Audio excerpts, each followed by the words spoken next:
Hello, everyone, and welcome to Reap the Spoils. I'm Mark Sullivan. I'm Delaila Lugo. Jason Kwasnicki here. Today, we're here to talk about a really fucking long video game. Reap the Spoils is a monthly spoiler cast. We play a game, and then we come back and talk about it. And we let you know ahead of time so you can play that game, and then you can come listen to the episode while we talk about it.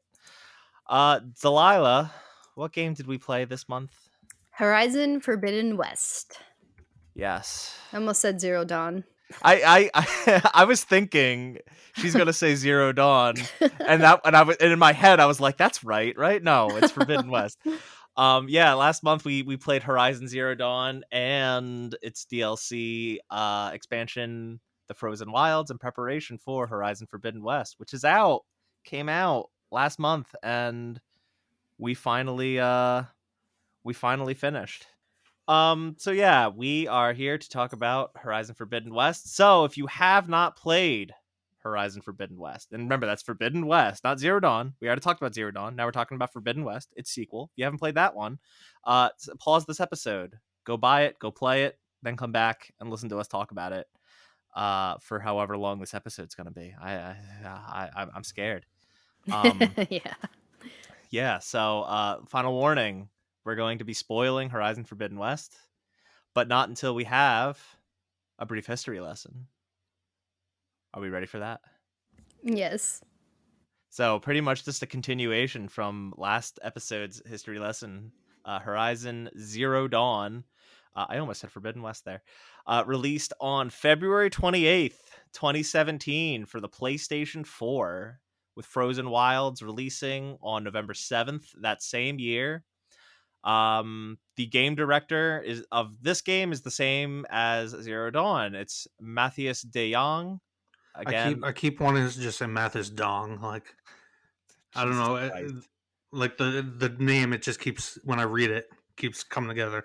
That would be an awesome name. Guerrilla Games, the developer, is a Dutch studio. Apologies to anyone whose names I butcher. The narrative director, I gotta imagine I'm getting this name right, was Benjamin McCall. The official PlayStation podcast over the past few months has actually had a supplementary Horizon podcast that they've been doing, and he's been on a lot of those episodes talking through lore and narrative features that were in Zero Dawn, and I think they're going to resume talking about Forbidden West pretty soon now that the game's been out. So check that out if you want to hear more lore discussions with some of the developers. It was pretty cool. But yeah, Forbidden West, that came out on February 18th, 2022 this year for the PlayStation 4 and the PlayStation 5.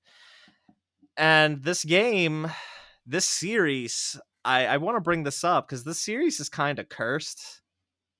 Because we talked about it a little bit last episode. Zero Dawn came out exactly a week before The Legend of Zelda Breath of the Wild.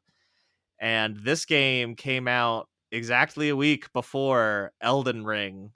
Two games that, like, Breath of the Wild still lingers as one of the most talked about, one of the quote unquote greatest games of all time, and Elden Ring's kind of also in that conversation right now. Really terrible. And I'll even be completely transparent that it ruined my experience of Horizon.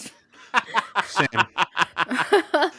I have not played Elden Ring yet. I just have. I was the last person to beat Horizon Forbidden West, and I beat it as of the day that we're recording. I beat it yesterday. Historic first, folks. I beat this game before these two schlubs. Yes. Really. It's so much. We'll talk about it, but like, yeah, this series is just so cursed to have. I'm curious to see what when the VR game comes out, what industry defining game comes out a week after the VR launches. Oh my god. Like, yeah, it's got to be a VR game. Watch, that's going to be when like Half-Life Alyx. I was just gonna say that. Yeah. Half-Life Alyx is going to come to PlayStation VR 2, and everyone's just going to be like, oh, sorry, Horizon, we got to talk about Half-Life now. Damn. I feel like it's bound to happen. Something. This series is just cursed.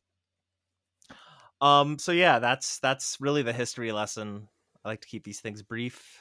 And I just wanted to acknowledge Elden Ring. There's one more thing I do want to acknowledge before we get into the meat and potatoes of this game, and that's the ongoing situation that's happening in the Ukraine right now. I think I'm pretty confident in speaking for all of us here at Reap the Spoils, and that we stand with the Ukrainian people that are being victimized and terrorized by Russia's invasion right now, and it fucking sucks, and it's rippling through everything, including the video games industry. So I feel that it's relevant and important to bring up. Do whatever you can to support the people that are suffering over there. Absolutely. Da Slava Ukraine. Thank you, Jason. All right. That being said, are we ready to talk about Horizon Forbidden West? Yeah. Yeah. Jason, you ready? Yep. You all set? You Yeah. excited? Can I just start with an analogy? Sure. Yeah. Let's do that. I feel like I'm going to bring these up. I feel like this is something I've been doing past few episodes where I look at other games in the past and see similarities with games that we're talking about. Okay. Well, particularly when we're talking about new releases. Yeah. There are two games that came to mind repeatedly when playing through this. Were they Breath of the Wild and Elden Ring? No. When I think of influences that probably impacted the development team behind this, yeah, and that really shine through, and those are Mass Effect 2 and Witcher 3. Okay.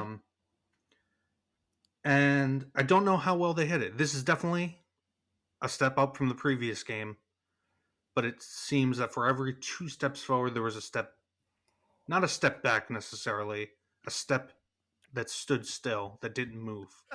And we'll okay. And we'll talk about it more in depth.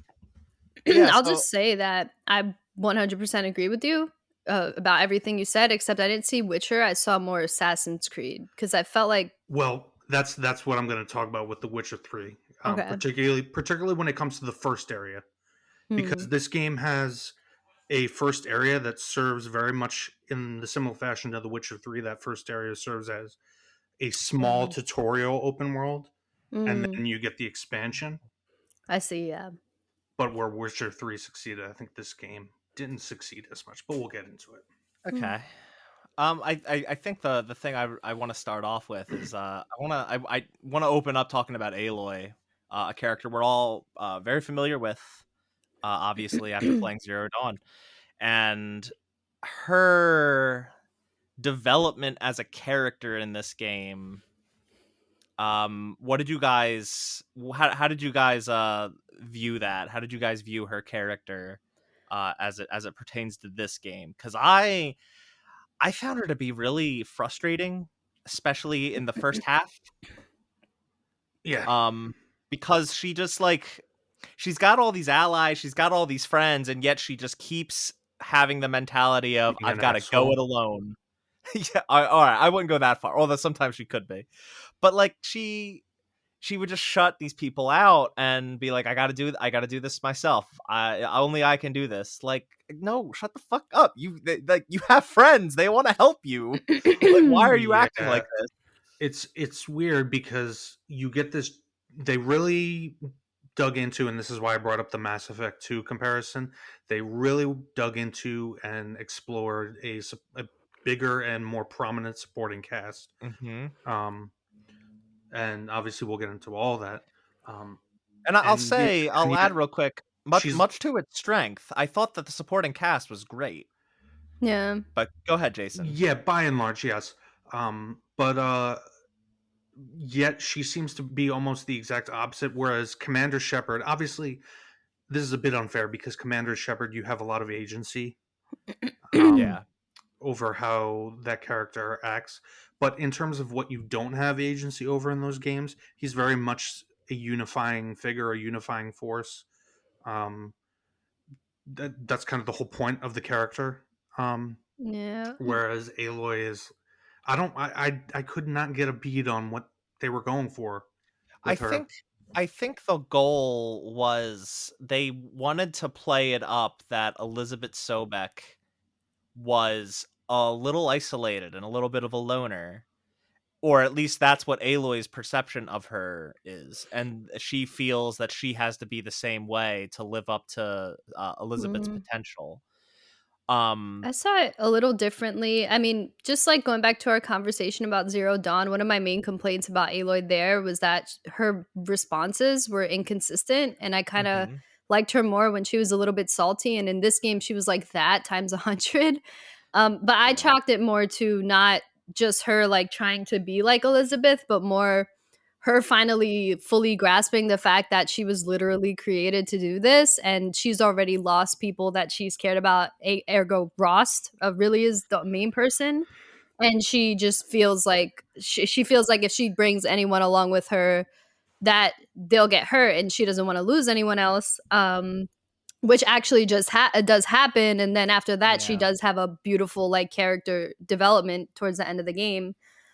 So I kind of I think I'm a little less cynical about it than you guys, but it did come off as like your typical hero complex, like, oh, I must do this alone, which at Right. sometimes came Yeah. across as really annoying. But for the most part, I think I like got where they were going with it. See, to Mark's point, I do understand what you're saying about the isolation and the background details they started revealing about Elizabeth Sobek, which I wish wasn't in this game, but we'll get into it later. Um, but then all of a sudden, later on in the game, she has kind of an out of nowhere uh, character moment, and then it's kind of dropped again and never really talked about. Where she comes to the realization that I wanted her to come to in the last game about Rost, Yeah. being that he was the person who raised her, and they Yeah. almost get at it, and I'm like, yes, that's where you want to go, and then it just goes away and never comes back again. Well, I mean, I assume you're referring to the conversation between Aloy and Beta, Yes, where Beta where she shows a or um she shows Beta like this is what you were missing, right? You didn't have a parental figure, you didn't have someone to train you, you didn't have right. and like yeah, that is like when that happened, when she brought up the hologram of Rost to prove the point to Beta of this is what you're missing, I said to myself, oh, now you care about Rost. Exactly. Now you want to bring up Rost. Because Yeah. and we brought this up in the last episode where you can visit Rost's grave throughout the game and she'll talk to him, and it's like her grieving of Rost is very player driven because you're never forced to go back to his grave, but you can to do a little bit of role playing. Um but like outside of that, he's almost never brought up. There's a few times throughout this game where he's brought up, and like they talk about how hard it was on Aloy losing him, but like it never really felt that way. And then yeah, she speaks his name to prove a point, and uh, yeah, I it kind of bothered me when that happened. I did get a sense that she just wasn't comfortable opening up to anyone about it, so she was kind of bottling up that Yeah, feeling. Because I know when she had conversations with Varl, he was the only one that kind of brought it out of her, like it's okay to talk about this and like confide in someone about your like feelings that you genuinely should feel for this person you care about. So like I guess they were trying to make her seem like this like person that just keeps everything inside and like takes the brunt of the world onto her own shoulders, and it could come across as cheesy, but I feel like it still made sense based on the fact that she isn't really like a human being, she's like a clone, you know. yeah. Or really that she doesn't have her own identity, even though she does. It's like, or she doesn't feel like she has her own identity, right? Like we've talked about this, where she feels that she has to live up to Elizabeth's potential, Yeah. and If that my only I see where you're coming from, Delilah. My only issue is if that's the direction you want to go, you do have to show scenes of her breaking under that weight and then becoming stronger to shoulder that Yeah, burden, totally. which the game doesn't really do. She's just kind of I mean, I always aloof. Yeah. you could argue that um when you first encounter the Zeniths and barely escape and are kind of laying there broken in the Utaru village, like that was her breaking point. but like it also wasn't, because she just immediately wanted to just get up and get back out there, and Varl had to talk her down and be like, you Yeah. need to recover, you almost died. Yeah, um but in terms of like, yeah, like having those moments where she's like thinking about Ross and breaking down about him and having like that inner dialogue to yeah, herself, that we didn't really get to see that. It was like hidden behind like these keepsakes that she has in her room when you unlock the hub area, which is like and a quarter through the game. there aren't a lot of those, and I found that really disappointing. Yeah, Like, but I was looking forward to progressing through the game and getting more knickknacks to, like, yeah, to examine, decorate and it. yeah, Yeah. and I started off with, like, 3 in the room, and then later you get, like, 1 more, and that's kind of it.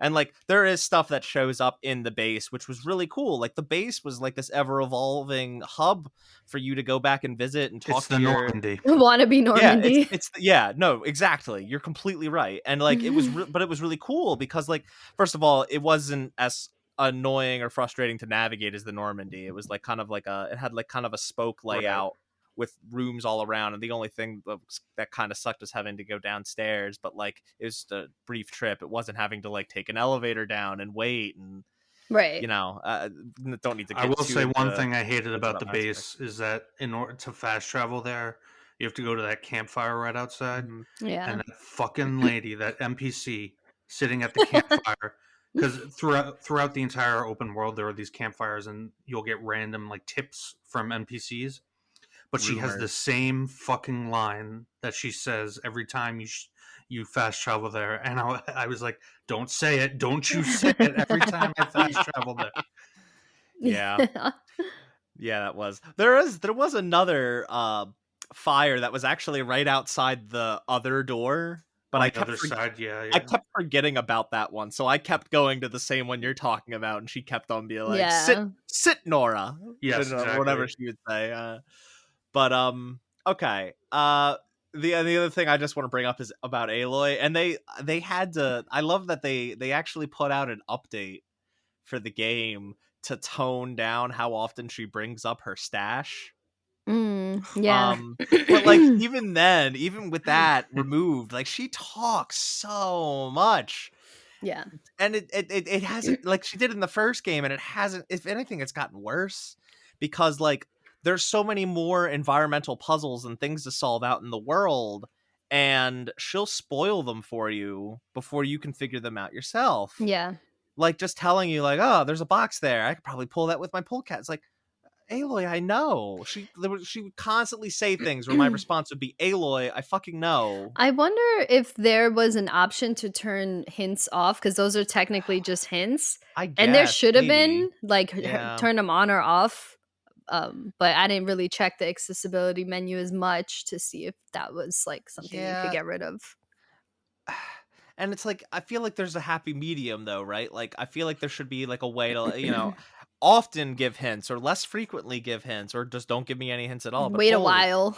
yeah, but like holy crap, like I'd be in the middle of a puzzle and 30 seconds in she'd be giving me the solution. It's like, Aloy, like it's not like the puzzles are hard, but like I either just got there myself or I was about to in a few Yeah. seconds. Like holy crap, she talks so much and it's just so unnecessary. Yeah. Totally. um Contrast to Aloy, let's talk about Beta, who is another clone of Elizabeth. That I thought I thought her existence was pretty compelling because while she is a clone of Elizabeth, she's a very different person than Elizabeth was, and by extension, Aloy is. And I think that I found that really interesting because they're all made from the same genetics, yet they're drastically different people. And I thought that was a really interesting theme to take place, or Yeah.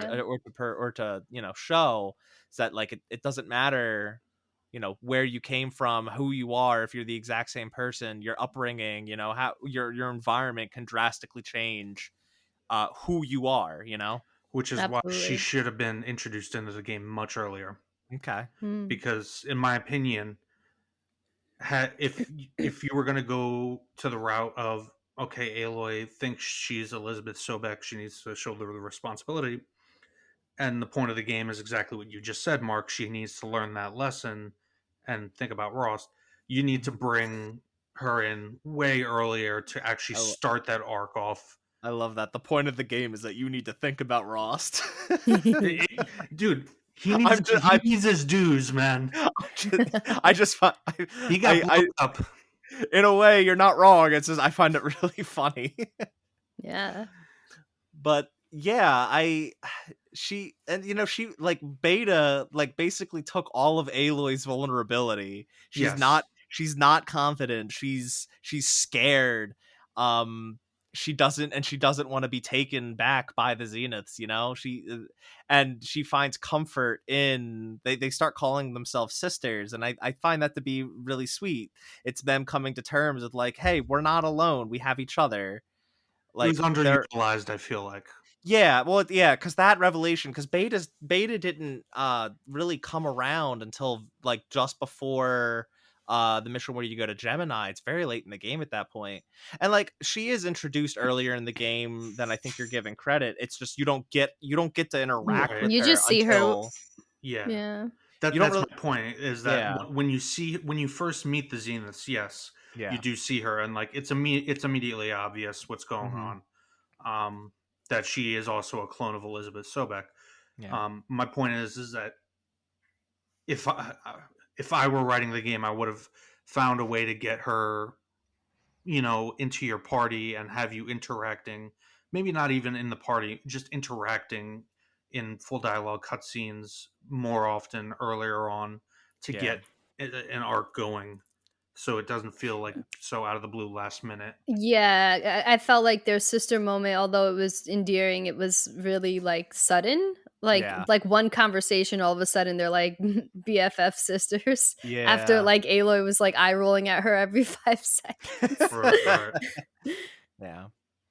But Um. it did provide some good mystery. Like, ooh, there's a clone. How many clones are there? Is a clone bad? Is it good? Are we gonna fight ourselves? You know, is this gonna be a Dark Link moment? All these questions of Yeah. Right. like how Beta was gonna be injected into the story. So I did like the mystery of it, but I do agree that more moments with Beta would have been good to flesh out their relationship and even their own individual characters. Yeah. We've mentioned them a couple times. Let's talk about the Zeniths. Um, I really didn't expect like the tutorial of the game is visiting a far zenith a far zenith facility to try and find a Gaia backup, and I did not expect far zenith to play into the story further than that tutorial. No, And yeah. that was very unexpected for I mean, I thought as soon as we saw them, and they're drastically different, right? They're wearing these very space-like suits, and like you fight the one guy and he's just like a monster. You know, you can't get a shot on him, and he's just like destroying shit. He's wrecking your ass, and like you just have to shoot shit in the environment to get rid of him. And I thought that was really cool. That was definitely a huge departure from what we're used to with the series, and what we'd been used to in the game up till that point. Yeah, I was always Um, curious where they were gonna go with this game from Zero Dawn, and I felt like the Zeniths were a good addition mhm. to adding a whole new layer to this world, and it kept it interesting the whole time. But also, wasn't the Zenith armor just the Shield Weaver, but like advanced? The I Shield mean, Weaver that you get from the first game if you do the optional quests. it definitely had like you could argue, that yeah, like the shield could be like the same shield as the Shield Weaver used, but definitely more advanced because Yeah, from a gameplay perspective, that shield could run out. Theirs doesn't seem to have a running out point unless you use the special weapon Silence developed. yeah. Um, but yeah, and we got lots of answers with this game. In the last game, we were wondering like what sent that extinction signal, what caused all the AI to become sentient and self-aware and break off Mhm. from Gaia, like what caused all that. We got answers to Yep, all of those questions, it's and true. I think I felt like they were really satisfying answers. Yeah. um and they did their homework on explaining it. You have the conversation with Gaia where she does the calculation of like, well, the signal would have been sent here and then it would have been sent back and it took this long, so doing the math, a star system that far away is the Sirius system, and the Far Zenith company was trying to get there, so it's probably them. It's like, wow, that's really interesting. Mm-hmm. Jason, you seem like you want to say something about this. So I remember to the last episode where I was talking about how I was a bit disappointed with the original game, the tone, how the tone they went for something a little more grounded, as grounded as you could be with the material we're talking about. It's obviously science fiction, but it's a bit more grounded. They try to explain everything, and with the zeniths and the technology they bring to the table, it kind of just blows that tone out of the water. Which normally, like on paper, I would love the zeniths and the idea that there's this kind of parallel human race that survived the apocalypse and now has come back, and then the difference between culturally, all the different things. Ultimately, though, they just ended up being a throwaway. And again, Mass Effect 2, where it was really just Mass Effect 2 was just setting up. Don't spoil Mass Effect 2. Without spoiling Mass Effect 2, it's just setting up Mass Effect 3. Okay. And the Zeniths, at the end of the day, are just throwaway villains to give you the exposition you need for what is inevitably going to be Horizon 3. I don't know if I totally agree with that. Like, yeah, largely like Gerard, Eric, what was the Verbena? Like, they Tilda? didn't really. Oh. Tilda, I want to get to separately because Mm. she, of all of them, is actually of importance. But like Yeah. all the other Zeniths, yeah, they are just kind of like Gerard's the arbitrary leader and Eric is the enforcer. You have and the he's strong guy you have to fight, yeah. right, and like. It's- And then they don't even bother giving the rest. Like Verbena dies in the cutscene where you go to the one place to find Beta, and like they don't bother giving the others. There's like 10 of them, and the other ones they don't get names. Like there's just no point. and And like this, to their oh, credit, sorry. like no, it's okay. Like to the writer's credit, like those other Zeniths weren't important, so why bother? You know, who cares? Like they could maybe get names in some guidebook later down the line. But like ultimately, like who gives a shit? Like you don't see them except for the final fight, like while you're charging the Zenith base. Why bother fleshing them out at all? I Right. can respect that. Go ahead. What did you Yeah, no, all I was going to say was that the reason I bring up the Mass Effect 2 comparison is because it works in Mass Effect 2 because that threat has already been established in Mass Effect 1, as opposed to we don't even find out what the actual threat is until the end of this game. And when you do find out, and I guess I think it's fair to bring Nemesis into this conversation with the Zeniths because they're kind of inextricably tied in Yeah. terms of the Zeniths motivation. I thought Nemesis was lame as fuck. It is literally just another rogue AI. It just came off as lazy to me, like another rogue AI that is Yeah. coming to destroy. Like we had this whole thing at the end of Horizon Zero Dawn with Silence going off, and there's this mystery. Why does he still have? Why did he want to capture Hades? What information did he want? And it's just another rogue AI somewhere else that wants to destroy the Earth. And it's ultimately going to bring me back thematically to the same thing I said about the first game, and I'll say the same thing here, where they did expand upon the politics of the tribes that exist on Earth, and that shit was infinitely more interesting to me than anything that was going on with any of that. Okay. And it just goes to show that more is or less can be more. Like Yeah. you don't always have to have a world-ending threat to make an Hmm. interesting plot. Yeah, and it seems like they definitely want to make this into a trilogy, obviously, with the Nemesis set up for the sequel. And I do think that revelation came very, very late. I did feel it was somewhat of a surprising twist because we did think we had it all figured out, right? We thought that the Zenith sent the extinction signal and Yes. that they were going to come and repopulate Earth. And it turns out, no, Nemesis sent the extinction signal, and they were coming to just take Gaia, go as far away as they possibly could, and then rebuild a civilization. Which I thought was an effective twist because I didn't see it coming. I didn't see that coming at all. Because ostensibly felt we had all the answers. The only person that didn't feel that all the answers were there was Aloy, who was like, okay, I think Tilda's not telling us the full truth. Which is Um, obvious from the beginning that Tilda has a play. The yeah, problem is that Nemesis, there's nothing setting it up. And they probably purposely did that so that nobody would see it coming, but when it just it seems out of left field and it has no impact because it's like, oh great, another rogue AI. I think, yeah, and I think it could have been more effective if we had some sort of confirmation of Nemesis existing and on its way, because Right. all we really got was the word of Tilda and their data saying like, yeah, we're running away from this thing, it's coming. If it like had spoken to them in some regard with like a really threatening voice, that would have like shocked them to the core. As I feel like that also would have made Silence's decision, and we'll talk about Silence more in depth in a moment, his decision to stay behind and not leave, because his plan was to go. His plan was Right. to leave and take Apollo and learn and then and go and build a new civilization just like the Zeniths, and he chose to stay, which again we'll talk about because that's a big character moment for him. Hmm. But I feel like if Nemesis had actually spoken to the group and they got confirmation that, hey, this world-ending threat is on its way, it would have made that decision more impactful. I think my only issue with it is that, like, what's next? Like, are there more Zeniths out there, or are they done for good? Did those other Yeah. Zeniths create another AI that did something else, or it just like I guess we will have to see in Horizon 3, but it just Yeah. feels like.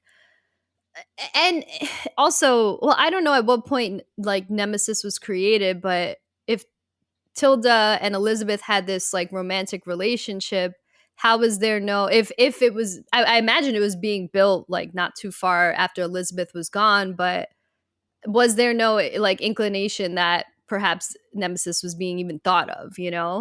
Like I felt like Well, we should have found out some other way. Tilda and yeah, let's talk about Tilda. And Tilda and Elizabeth, they were revealed to have been in a relationship, and Tilda left with the Zeniths. Elizabeth stayed behind, and they didn't start building Nemesis until they were long gone in in the Sirius system. Um, and the hubris of humanity, which is like a big theme of this whole series, is like that led them to they first of all they established physical immortality, which that's never really explained. It's kind of explored with Ted Faro, which I didn't put in the notes. We got to talk about Oh Ted my god, we have Faro. to Well, talk about that. But like, we're gonna talk about it next because I'm gonna tell you exactly yeah. okay, well, so like they somehow established physical immortality, and that wasn't enough for the psycho super rich corpo people of Far Zenith.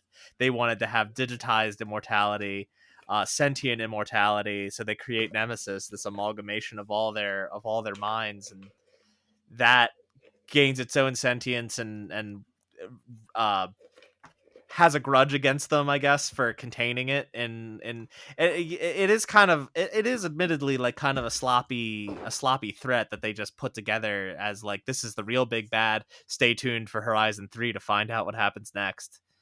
And I yeah, I again, I think the twist was really effective, but it's yeah, it definitely is it's just sequel setup. That's the thing. But Yeah. It just feels like sequel setting. That was my yeah. main issue Yeah. with it. But back to Tilda, like, how did you guys feel about like I felt that she was obviously, we knew there was something more to it, because her motivation for helping Aloy was simply like, I saw through your focus that you had a hard life and it really moved me and I wanted to help you. She's just a And creep. and then you find Yeah. out like, oh, No, I knew Elizabeth Sobek. She was my lover and we were it was together. again And lame as fuck. Like, I'm sorry. It's like it's clear from the beginning that she's not being forthright with you, and that yeah. intrigued me. I was very interested. She was one of the characters for most of the time she was there that you're talking with her. Like, I'm so interested, and then once it starts getting into like her relationship with Elizabeth Sobek, I'm like, it's not going there, is it? And then it's like, I want you to come to space with me and Well, be see, I my think space sex slave, Elizabeth well, hold on, Sobek. hold Like, on, hold on. She did not. It wasn't I know that. It wasn't I'm like being hyperbolic, but like, but I think it would have been more effective if she was a little more manic. You know, she was Tilda. It was portrayed as such a calm, collected, and intelligent character. And if she, when that revelation came forward, if she was more obsessed and more like more aggressive about trying to get Aloy to come with her. I mean, yeah, you reject it and she does attack you with a fucking specter mech. I guess that is kind of aggressive, but like her personality is still one of just like cool and collectiveness, you know? Mhm. yeah, It's yeah, if she had been more crazed in that moment, I felt like that whole situation would have been a lot more impactful. You know, if she genuinely believed that Aloy was like the reincarnation of Elizabeth and like she would do anything to get Elizabeth back and showed that how much she cared about Elizabeth in that moment, I would have believed it, or I would have found it a lot more believable. But overall, I do agree that like, yeah, it's just like it's kind of awkward. It's a very Yeah. awkward. What It's a make very what awkward makes situation. Tilda even more of a creep to me is that she literally had Beta just like like, oh, like look at my paintings, let's talk about this, and having like really trying to have really intimate moments with Beta. And I don't know, Tilda came off to me like, I don't know, it You was just really know, creepy. It was really you creepy. It was hard to like that character, really. it's almost like grooming, which makes it It even was grooming, grosser. exactly, and Yeah, this is, like, such a yeah, younger version of Elizabeth at this point, and Tilda is, like, way older than she actually looks on top of that, like, she looks older than Beta and Aloy, and then she actually is, like, way older than the way she looks, so it's, like, adds another layer of creep to it, which, like, yeah. had that been a male character, forget about it, people would have, like, wrote articles and articles about it, but I guess whatever. The point I'm trying to make is that Tilda is a creep, and it really grossed me out. Yeah, I yeah. now that you bring up that, and I'm making the grooming connection. I'm like, yeah, and yuck. and the thing about all this is the Zeniths serve two purposes in this story, because Silence, in terms of the conflict that happens in the intertribal conflict that I found interesting, that is all facilitated by Silence on hmm behalf of the Zeniths. The Zeniths are almost barely involved in this story, with the exception of a few key parts towards the end. Well, I mean, I hold on, just okay, okay, hear me go out. ahead. They really only serve a purpose of delivering information to Silence and eventually you of what the ultimate threat that they're planning is, which is Nemesis, which I think was a stupid idea, and Well, giving you and also giving you Beta, which was a great idea in mhm. terms of building Aloy's character. And in my opinion, they really fucked up because they had an awesome idea that is in the game and is massively underutilized as just kind of like a 15-minute section, which you refer to, which was Pharaoh's tomb. Which, how much cooler would it have been to have Silence be facilitating all the same shit he's doing, but the ultimate threat, instead of just another rogue AI, Pharaoh inadvertently created a mutant. If you're gonna bust the tone and go crazy, rather than just these generic looking aliens, fucking like mutated humans in the pursuit of everlasting life that now threaten all life on Earth, like it pissed me off so much that we didn't even get to see what Pharaoh looked like. It didn't even That show That us, was like, so infuriating. that bothered me too. because I guess it bothered all of us. that whole sequence made me appreciate so much more the backstory. Because I told you, we talked about it last episode. I didn't give a shit about most of the backstory that was there. I wanted Mhm. to see more what was going on now. But like that sequence with the Ted Faro facility and everything that happened when he was trying to prolong his life, and like he basically had a harem going on in there. Yeah. Like if they Yeah. had built off of that and found a way to make that threat tie into what Silence is looking for, you can still have Silence and Regal and all the stuff going on with all the tribes that you're dealing with, but just change that threat. You don't have to have a world-ending AI or aliens coming in.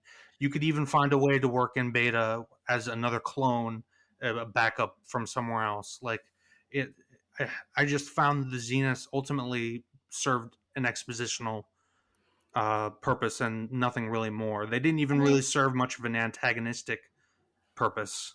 So, I mean, I found them as a concept and their place in the story to be really compelling, but I don't disagree with leaning more into like the sequence with going to Pharaoh's tomb, and it would have been really cool. And I don't want to talk about this game and review this game based on the things that it wasn't or didn't do, Yeah, but I understand I'm being a little unfair of like what I wanted to see from what we actually right. got. Yeah, But to your point, like that segment had so much promise and was very, very, very fascinating until it wasn't. Yeah. And like, yeah, not seeing what the abomination of Ted Farrow looked like, holy shit, it's been over 1,000 years and that dude is still alive, but like not alive in the same way the Zeniths are. Obviously, they're much more advanced, and I also find the dichotomy between that so fascinating. Ted Farrow is like the guy, the reason that the world is the way that it is, and he's still alive, but he's not as advanced as this totally other group that had basically nothing to do with it, Yeah. yeah, to keep himself like immortalized, his method of doing it like changed him and ruined him. And I this was too on the nose for me, but I like the fact that the leader of the Quen, who obsessed over Pharaoh, his name was literally CEO. But yeah. I loved that actually. I loved that that whole thing. Yeah, that was too much. I liked it. I liked it because, and this is why I liked a lot of the more grounded tribal stuff. It was very Fallout to me, Mm. Okay. um, in the way that these post-apocalyptic tribal cultures interpreted documents that they read Yeah. from our culture. So like CEO became like a ruler, like almost like emperor Yeah. type term to them, and the way like their whole society was kind of the Quen was kind of put together like a business. Like their social Yeah. structure was essentially a Mhm. business, Yeah, I mean, which they I found obsessed. funny. They call all the business leaders and people that ruined the world ancestors, and they obsess over them, and are so fascinated with learning more about them and who they really were. And it's also what makes Alva such a great character, because she starts to learn the truth and she's like, oh my god, these are the people we've been idolizing, they're terrible. And Right. like she really comes into her own as like coming around from her tribe and recognizing the faults in it, probably more than any of the other characters that are members of tribes that we've seen. Maybe to the same extent, maybe even surpassing the Nora realizing where Aloy came from, and Aloy's rejection of their ways. You know. Yeah, I really like what I really liked about the tribe stuff is that each of them, their beliefs and their way of life was based on the information that they had. So obviously the Quen had like more information than the other tribes, and so they had like a more advanced way of thinking, but which was still very tribalistic in comparison to like what Beta knows and what the Zeniths know and stuff like that. But my problem related to the needs Zeniths and the tribes is that I was so curious about the Zeniths the entire time, and for them to just kind of like be like basically put out of Yeeted, the picture, yeah, yeeted out of the yeeted, picture, yeah, then it was like, damn, I spent this whole time like not really caring about the tribes with the exception of like their beliefs and stuff, but like kind of like, okay, I want to know about this other bigger thing because that's more intriguing to me and more mysterious to me at this point, and for the mystery to all come together like so quickly and then be gone. Yeah. Which sucks because like I feel like then I would have been a little more present for the tribalistic stuff, but I felt like I wasn't because there was this other right. factor that was bigger. And it also feels like a waste because you have Regala was you have the backstory with all the political intrigue that goes on with the God, I forgot about the Tanakh, It's not. um and the chief and how he came to power and how he united the three clans and and how they made peace with the people you just came from in the East, and how Regala didn't like that. Like that would have made for such a more compelling, immediate antagonist, because there's a lot of personal ties there, both with the new characters you're meeting and history that you learned about in the last game, and characters that are still back there that you remember from the last game that don't play a role here. But like it's world building. It brings the world together, and it Yeah. feels like she kind of gets sidestepped for the Zeniths, who also Yeah. in the end get yeeted and sidestepped.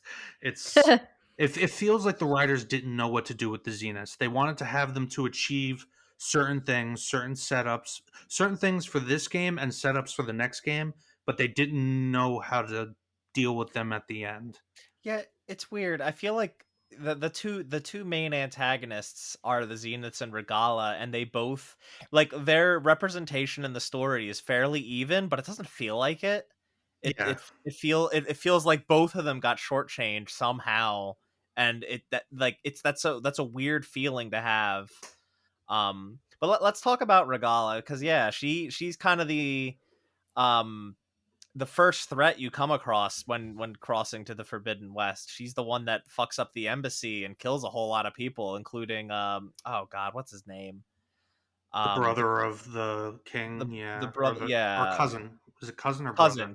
cousin. Yeah, Yeah, you're right. I feel bad that I don't remember his name. The only name I remember from that section was Studius Vladis. yeah. There are so many names to Yeah, remember. and Yeah, that's an issue we'll get into a little later.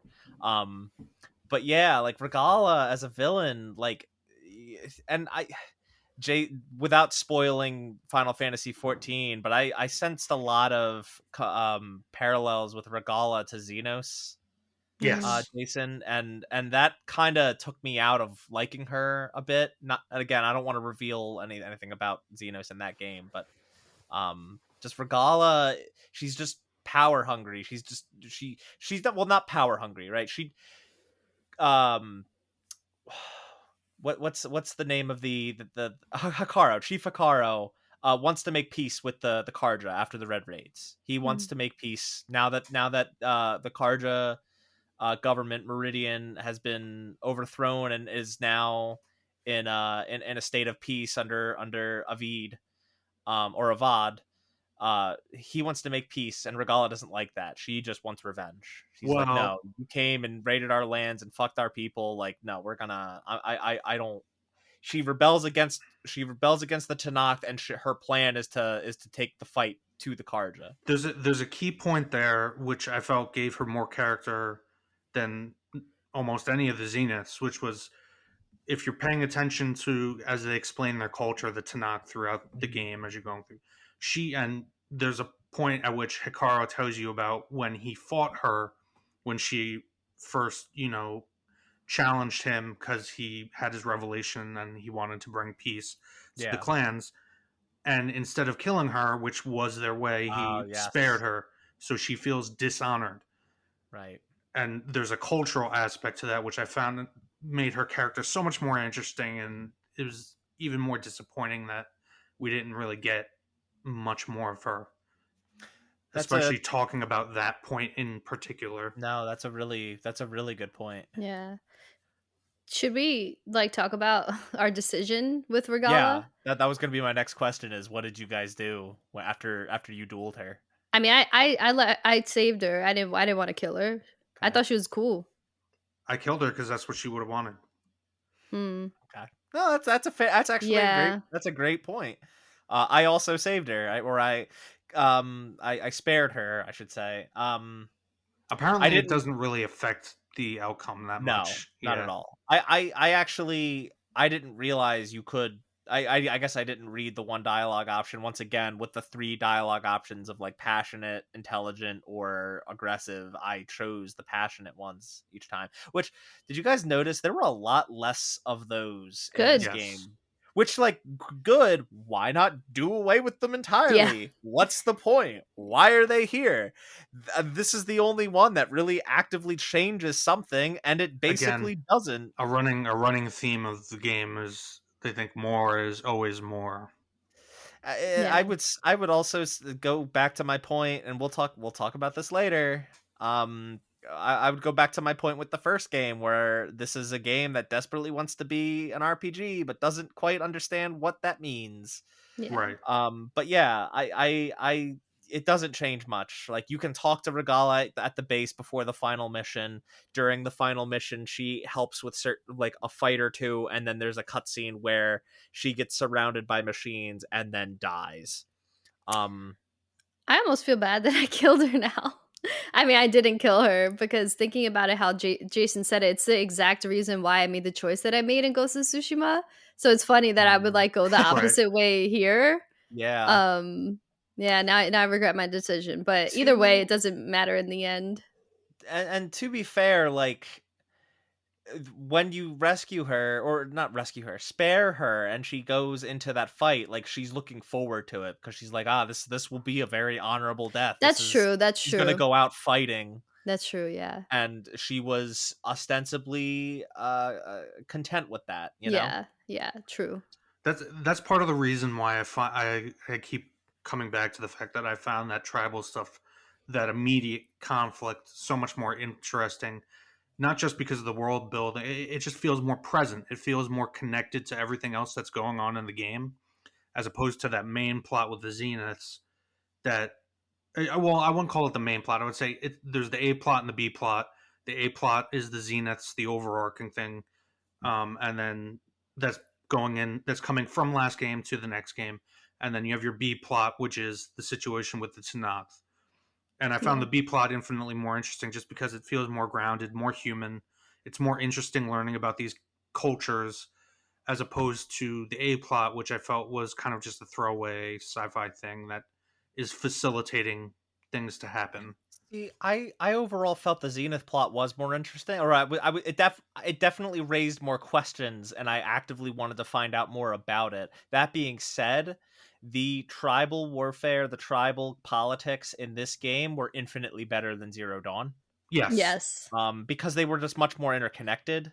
Like, in Zero Dawn, like, it's all about the Shadow Karja and the Eclipse, you know. Everything regarding the tribes kind of happened in the past. The Red Raids, the overthrowing of Meridian, and Avad becoming the Sun King. It all already happened. So you're just kind of learning about it, but you're not an active participant in what happened there. So it's kind of like you're just learning about the past still with all that stuff. This is like an active present situation going on. Regala is rebelling against her tribe and wants to take the fight to the Karja, and you have to stop her. And this game And very, very smartly utilizes each of the side characters to kind of be a stand-in for that tribe, so you have a connection to it Yes. throughout the entire game. I want With to I do want to talk. Go ahead, Delilah. Sorry. No, no, go ahead. I feel like you I might know say I what I'm want gonna say. I want to talk about the companions, because I thought I really thought, um first of all, I loved that you had representation from every tribe, not just in the Forbidden West, but throughout both games. You had Right. Varl, Anora, you had Erend and Asaram. Mhm. The only thing we were kind of missing was a Karja, and they could have. Well, I feel like, technically, what's her name? There is a character side quest. She isn't in the. yeah, Talana, but Yes. she's not part of your main party, which I think Right. was the only thing missing. And, like, she does have an actual side quest line, which is more interesting than a lot of the other side quests. But, like, she doesn't stick around, Yeah, I and found it weird how that quest line ended, but we'll get there. I agree. Um, but yeah, and with the new tribes, you had Zoe representing the Utaru, you had Kotalo for the Tanakh, then you had Alva for the Quen, and even extending past that, you had Silence, who's like kind of a Banuk. Yeah. So it's like I really liked that. Like, it really differentiated your party members. They all felt very unique. In a game where a lot of the NPCs don't feel particularly unique. A lot of them feel very samey. You can't really differentiate Like them. in every town, there is a runty little boy or girl that needs to prove themselves by climbing a mountain, and you got to go find them. Yeah, but all your party members are really memorable. You know, they're your party members, so Yes, you're kind of spending a lot of time that with them was and talking to them that and was getting the to know them. highlight of the game, was the Mhm. companion, and that's again why I brought up Mass Effect 2, is that they very smartly borrowed that mechanic. My only complaint with that though is like and it felt very if that aspect did feel very RPG-ish, except it didn't go far enough. Right. Like why couldn't I ask like one or two people to come out on a mission with me, or Yeah. each Or one had their own side. why weren't there decisive choices to make at the ends of Yeah, of each character quest? Yeah, and I like think a decision to be put before you that would have effects on the world. Yeah, and I think to kind of end the Mass Effect comparison is because Mass Effect was planned as a trilogy, whereas I don't think this series was. no, Hmm. You know, and so that being said, like they can't make big earth-shattering decisions with your party members if they don't know if they're going to need them later. And with Mass Effect it's a different situation. Yeah, I really liked the companions. I felt like it helped me wrap my head around the tribes a lot more than I could in Mhm. Zero Dawn. Like I feel like I knew what the tribes looked like, what they believed in, like just more of the lore, and that was what they took from Mass Effect really good. What they didn't take is that I felt like a lot of the optional dialogue was really repetitive and long and drawn yes, out and could have been cut out a lot and thus made me more engaged in the conversations I was and having with my companions. what's worse is that the game, there's a bug in, at least maybe they fixed it. I know the game was pretty buggy in release, but at Mhm. least when I played through it, there was a bug where it would constantly tell me there was new dialogue, but it was the same dialogue I'd literally just gone through, That happened and to then me I would have too. to go Yeah, through, and it I would just noticed that a happen couple over times. and over and over again. Yeah, Yeah, the game is still at this moment in time pretty buggy, but yeah. And I go continuing with the companions. The last big thing with them I want to talk about is Varl's death, I cried. which yeah, I mean comparing that to Rost's, Varl's death was super impactful because Yeah. we got to know him over 2 games. It didn't happen until late in this one, and like he develops this relationship with Zoe, and they have great chemistry. They have great banter, Mhm. and you just find out that his plan, after all this is done, after we stop the Zeniths, I'm gonna go back to the Nora and educate them and teach them the ways. And then right after that, you go on a mission and he dies, Yeah. and he yeah, dies doing what he swore he would do, which was protecting Beta. Um, man, that was great. I mean, it was terrible, it was sad, but it was great from a writing perspective. I thought it was Mhm. fantastic. Yeah, Yeah. it made the most It sense. was, There would be no other character that would have had that much impact. and Yeah. the fact that he has a son coming, that Well, a it, child. I don't think we or know. I'm sorry, yeah, child. I don't remember why I thought she said. Anyway, um, I think she just said, "I am with child." yeah, I don't remember. But they wouldn't be able to tell anyway. That's not the point. But I agree with guys. I agree generally with what you're saying. Was that it was a much more effective character death Hmm. than what they did with Rost. I will make one nitpick. It's just I have to Go ahead. Go as a ahead. writer. There's one thing, the death of Varl itself was awesome, was a great idea, and I think they set it up beautifully with everything you guys just said. Hmm. Unfortunately for me, it was just taken down a little bit in terms of impact because Tilda could have just shown up a few Because of seconds fucking earlier. Tilda, okay? Because of Tilda. She could have just shown up a few seconds earlier and he wouldn't have died. Yeah, I And guess so. it's just like it's kind of a nitpick, although it's not really, because it's like, why didn't you show up a few seconds earlier? Right. I mean, like her right, because it's not like that was a split moment decision. Like I'm gonna save Yeah, Aloy. Like she went in with that plan, right? And yeah, if she had just shown up and done her thing a little sooner, like Beta might not have been kidnapped and Varl might not have died. Right. So And yeah, I don't necessarily disagree with that. not only that, but God, clearly Tilda's my least favorite character. But like, it's effective, I guess, because I actually have feelings towards Yeah, the you character. went far. I was just making a joke about sex Well, slaves. You're like, she's a groomer. no, she like Well, I no, but got so many bad it's vibes from this true. person. No, I know. But no, it wasn't just that. It was that like, and then immediately after she knows, all right, you apparently love me because I'm a clone of your lover, and then I just lost somebody that I care about, and you're like asking me to look at your paintings right after that. Yeah.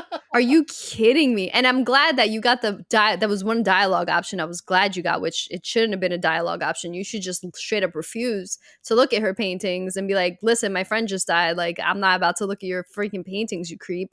Right. Yeah, and I feel like video games never really handle mourning periods well.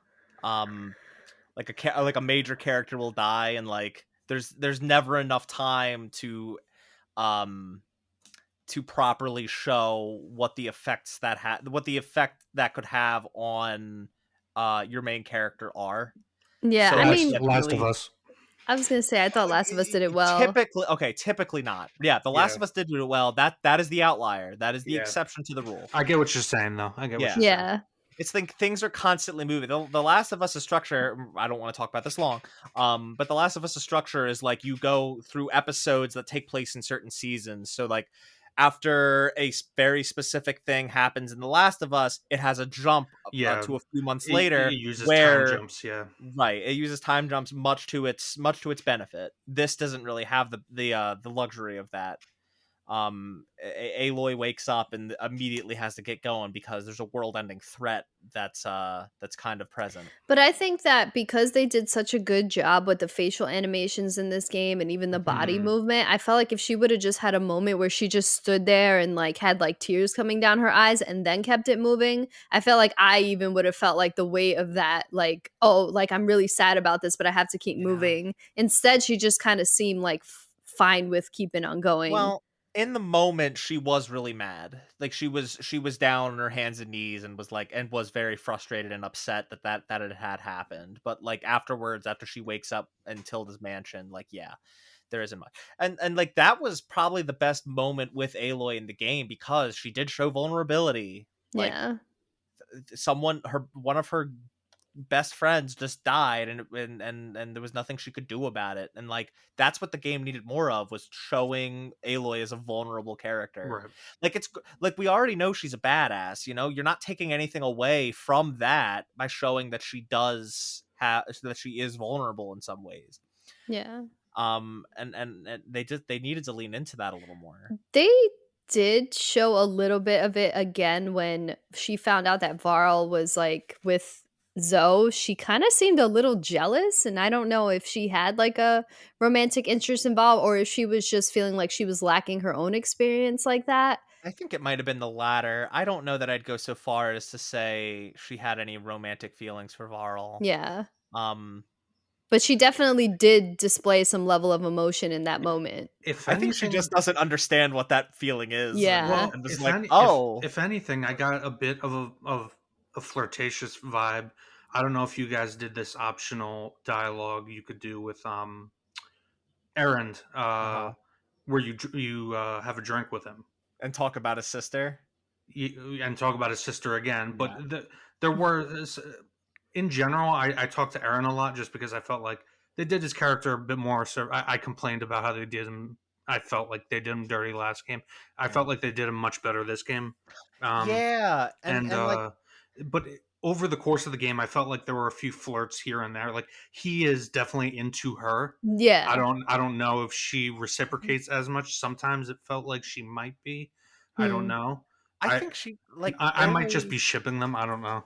Aloy just doesn't have time for that right now. And I feel like maybe if things were quiet, maybe she could, like, her as a character could explore an emotion like that. But like she just doesn't have time to think about that kind of But her thing. facial Yeah. expressions kind of show that she is kind of thinking about it. Because, like, Yes. we still Okay. had that moment with Avad in the beginning of the game. Yeah. Like he was like saying like, oh, he can't find anyone, but like he I has this forgot interest in about that. her, and she Yeah. was like kind of blushing a little bit. Like you had the option to choose like, oh, I don't have time for that, or like I think maybe you even had the option to say something else, like more intimate. I think I told him like you need to be thinking about your kingdom, like basically fuck off, Yeah, I kind of told him that too, which is why I don't think I got that. But But even in that again, moment, she was still kind of blushing a little bit. I think that reaction though is still comes down to she doesn't know how to react or think about or talk about that kind of That's thing, you know? true. Like if Yeah. someone said that to you and you've never thought about, having a sensual relations with Right. someone, you would be like, "Oh, really? You think yeah. that? Jeez." Right. Right. But like, Yeah. I think that's all that really comes down to. But I actually totally forgot about the conversation with Avad at the beginning. Yeah.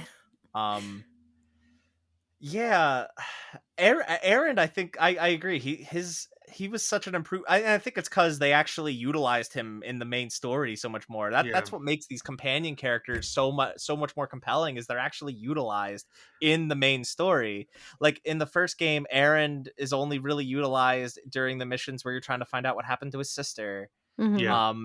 Varl's only utilized when you're helping his mother like take out some bandits Yeah. Right. in the Nora lands. It's like they're not, but when the grander scheme of things starts coming in, like they're not part of it. It's Yeah. so This time funny they are. how it's so funny how last time I mentioned how in the final mission of Zero Dawn there are all these people there, and I'm like, who the fuck is Varl? Yeah. And in this game, Varl is like a central character to the plot Yeah. Oh and my your god. character growth. Yeah.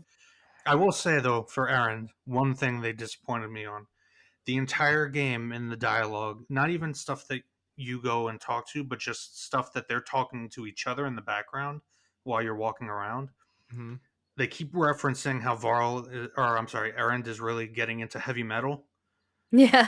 and Oh, the it's whole game not. the whole game I thought that it was like going to be a setup that on like the last mission, like the suicide mission to make a Mass Effect reference, Yeah.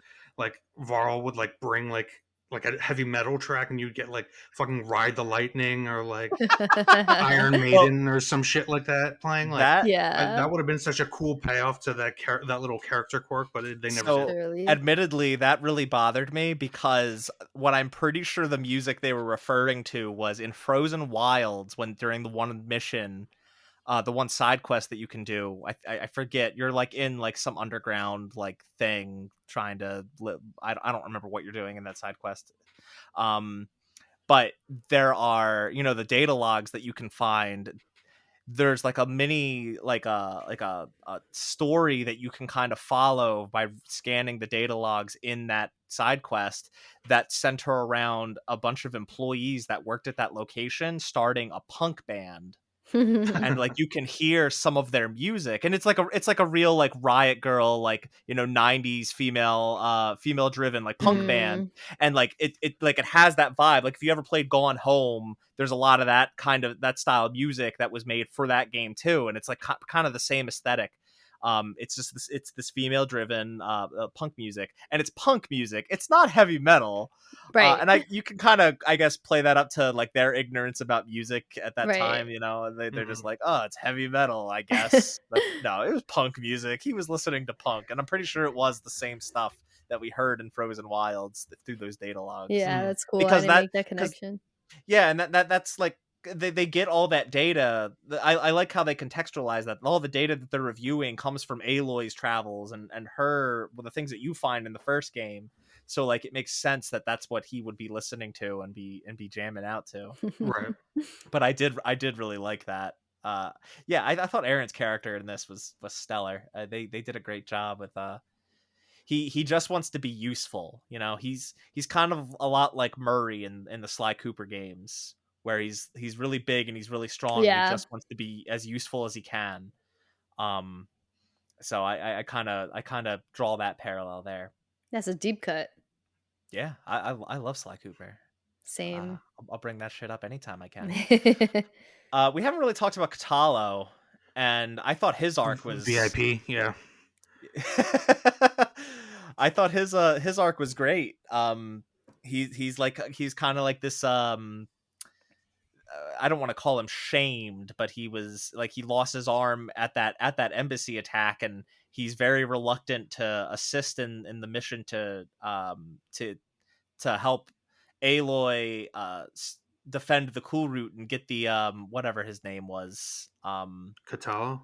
No, Huh. no, I'm talking about the guy at the bulwark that didn't want to send his people to Oh, the Sky the cool Clan. route. Yeah, the Sky Clan, Yeah, whoever yeah. the leader of the Sky Clan was, and like he's very skeptical of Aloy and her plans, and like how they can even convince this guy, and she earns his respect, and he becomes a supremely loyal ally. And you go on one of the cooler side quests and build him a fucking robot arm, which is Yeah, fucking awesome. I love that his side story behind quest. that too is just like he proves that it's useful, he proves that it helps him, and he takes it off. And Yeah, you're like, "What are you doing?" He's like, "I don't want to rely on this thing. I only want to use it when I have to." right. And like, He, he damn, he's kind of like Katalo. the Garrus of the Yeah, Horizon crew. actually, He's a yes. we gotta stop talking about Mass Effect. It's so hard though because it's I so know, clearly like influenced from that. I know. Obviously, not nearly as done well in my opinion, but Yeah, yeah, definitely Garrus vibes for sure. but Yeah, yeah, like we'll talk about her probably next, but Alva is clearly who am I thinking of? are we gonna keep Mask. fucking making Mass Effect Liara? comparisons? Oh, Titali. Tali. Tatali. No, Liara would be fucking Zoe. I get too many names, god damn it. All right. But we kind of talked about Alva and how she's part of this tribe, and we don't know where they're from either. They just say across the ocean, so like Yeah. the only obvious thing is like it's either Australia or Japan or another Asian country, because from where they're at in California, that would be the next place over, unless they're from Hawaii, which in that case maybe. But um yeah, Alva was a really good character too, just because she. Well, I mean, we talked about it. She's part of a tribe that reveres these awful people, and she kind of comes to realize that and rejects that and helps you instead. And I think I thought all the companions were great. Yeah, so my only thing with Alva, and maybe I misinterpreted what they were going for, um, but it seems to me like she was supposed to be autistic, Hmm. Um, based on just because of my experience with people with autism in real life, like based on her dialogue and kind of her cognitive abilities, and also a bit of the way her facial design worked. I might be misinterpreting it completely, I just thought she was um, anxious. but I mean, well, that's the thing is like they kind of it was weird. Like I felt like they were trying to do it without saying it outright, and Hmm. didn't necessarily hit the mark. It's not a problem. Like the character is great. Like I liked the character, um, but like if that's what they were going for, they kind of really missed it. Again, I might have misinterpreted it totally. Yeah, I mean, I wouldn't be surprised though, because I feel like Kotalo was definitely like a character that has an obvious disability, you know. So I wouldn't be Yeah, surprised if they went that route with Alva and too, but it wasn't as yeah, blatant. yeah, and like she has lots of. I mean, really, when you look at autism in the spectrum, as it were, like everyone's kind of on the spectrum in some regard. right, right. But so like, and I kind of see what you're saying, and I feel like it's very possible, and maybe they just went maybe a little too subtle with it. I would think that it's really fascinating if that's what they were going for with their You character. know, all the only issue I would have if that's what they were going for is that they didn't really explore kind of like more. They explored more of like the cognitive boost rather than the intersocial challenges that would pose, Hmm. which Hmm. would make for more interesting character dynamics. But again, it's like a small thing. Like that, I might be totally misinterpreting that. That's just how it came off to me. Okay. Um. Yeah. I mean, though, just to finish off with her, yeah, I really liked her as a But yeah, character. I liked her, and I loved that Pharaoh mission you go on. The whole set of missions with the Quen. Mhm. Um, again, why didn't we get to see mutated kaiju Pharaoh? and I would have Yeah. preferred that over Nemesis. I Yeah. definitely wanted that Resident Evil moment. Well, how cool would that be? You have to build that's Mass Effect. Basically, Horizon 3 is God Mass damn Effect it. 3. You got to build an army of robot dinosaurs to fight a bunch of mutated All, human all, kaijus. all right, all right, all right, all right.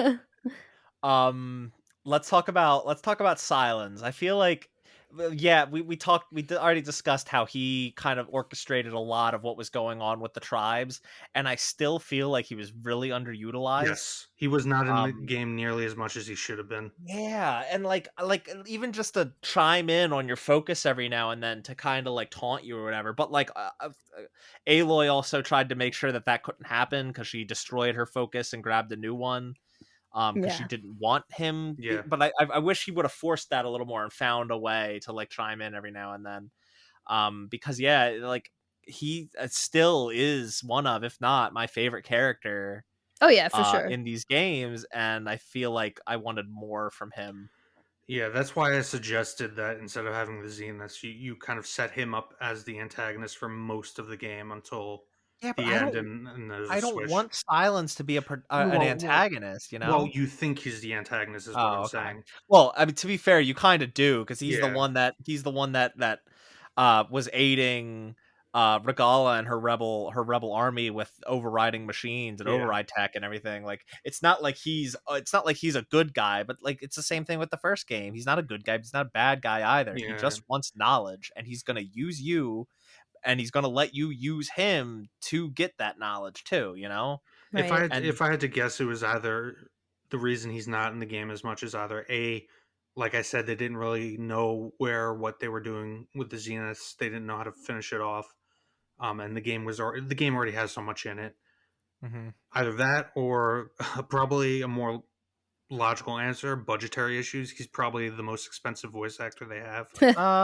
I don't know because Tilda was Carrie Ann Moss, Oh, that's um, right. I forgot about that. and Yeah, Regala was Angela Bassett. You know, Yeah. it's I not like forgot about that. they Yeah. have three big A-listers right there, portraying characters in this game. But But again, like, that still might have been, but like Tilda has so I much would, dialogue, they might have had to cut out for budgetary purposes. Who knows? I would more so maybe say complications due to the pandemic. You know, Hmm. That too. let's keep in mind that this game has been in development for years and has gone through 2 years of development under COVID-19. So Right.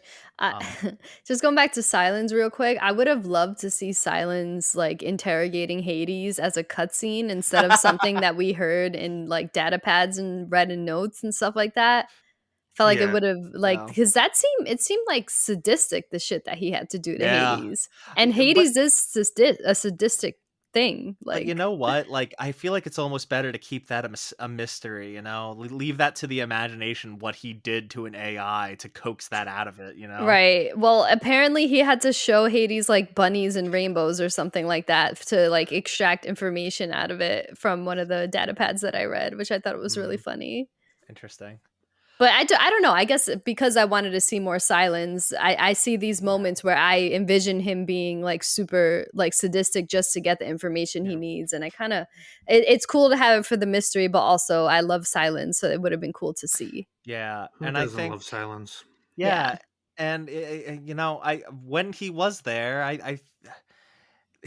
we already talked about that final choice that he made, and I felt like that was a really impactful choice for him so because of who impactful. he is. You know, he just wants to learn, and he's got a golden opportunity to just leave and do that and do nothing but that. He probably saw these Zeniths and were like, I don't want to be like these freaking prestigious assholes. Like, Hey, that's I'm you gonna know stay back with these homies. that's a great way to look at it. Is that he didn't want to be like them, or but also, you know, he looks down at everyone celebrating, and he knows that they're gonna have a hard fight ahead of them, and he comes down, and Aloy's like, "You're staying," and he's like, "You're gonna need all the help you can get," Right. Yeah, Like, and that's that's kind of his passive aggressive ally way of saying like, "No, I'm going to help you." yeah.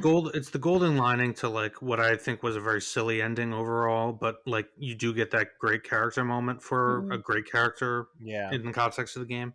I just wish that, because you could have gotten to that same kind of dilemma another way. Maybe Silent's whole pursuit the entire game was he was trying to find a way to get the fuck off the planet, and that would Mm-hmm. have been like his objective. Who knows? I'm throwing shit out again.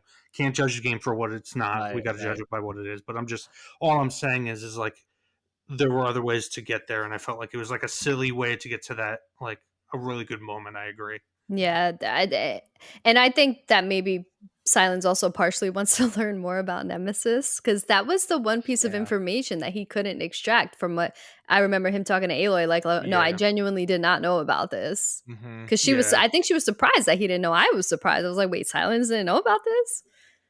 Yeah. So he might want to learn about that as well. Yeah.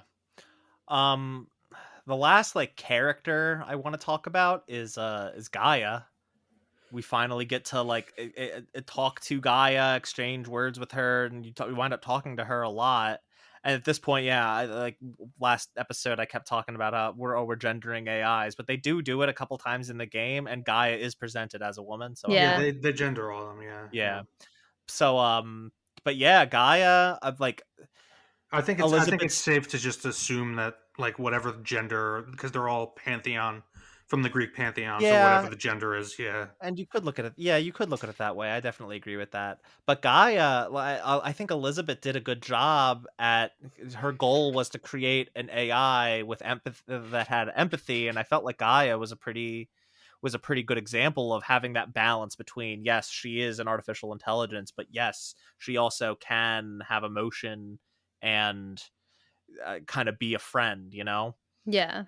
And I felt like they did a pretty good job with her for what part of the game she was actively present. I just felt like she was so boring, but I guess it makes sense because she's yeah. AI.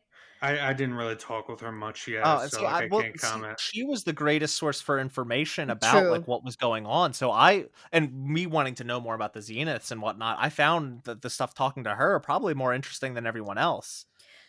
It was, but then it got to be a bit much at a certain point because I was the Yeah, same way at first, and then it was like once again like repetitive and drawn out, and like things she yeah, could have said in like one sentence wound up being four really long sentences because she talks like this, you know?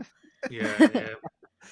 yeah. I guess so. But and how did you guys feel about the I put them in here as plot MacGuffins, but going and gathering Yeah, the plot the MacGuffins. other Yeah. the other AI. How did you guys like those quests?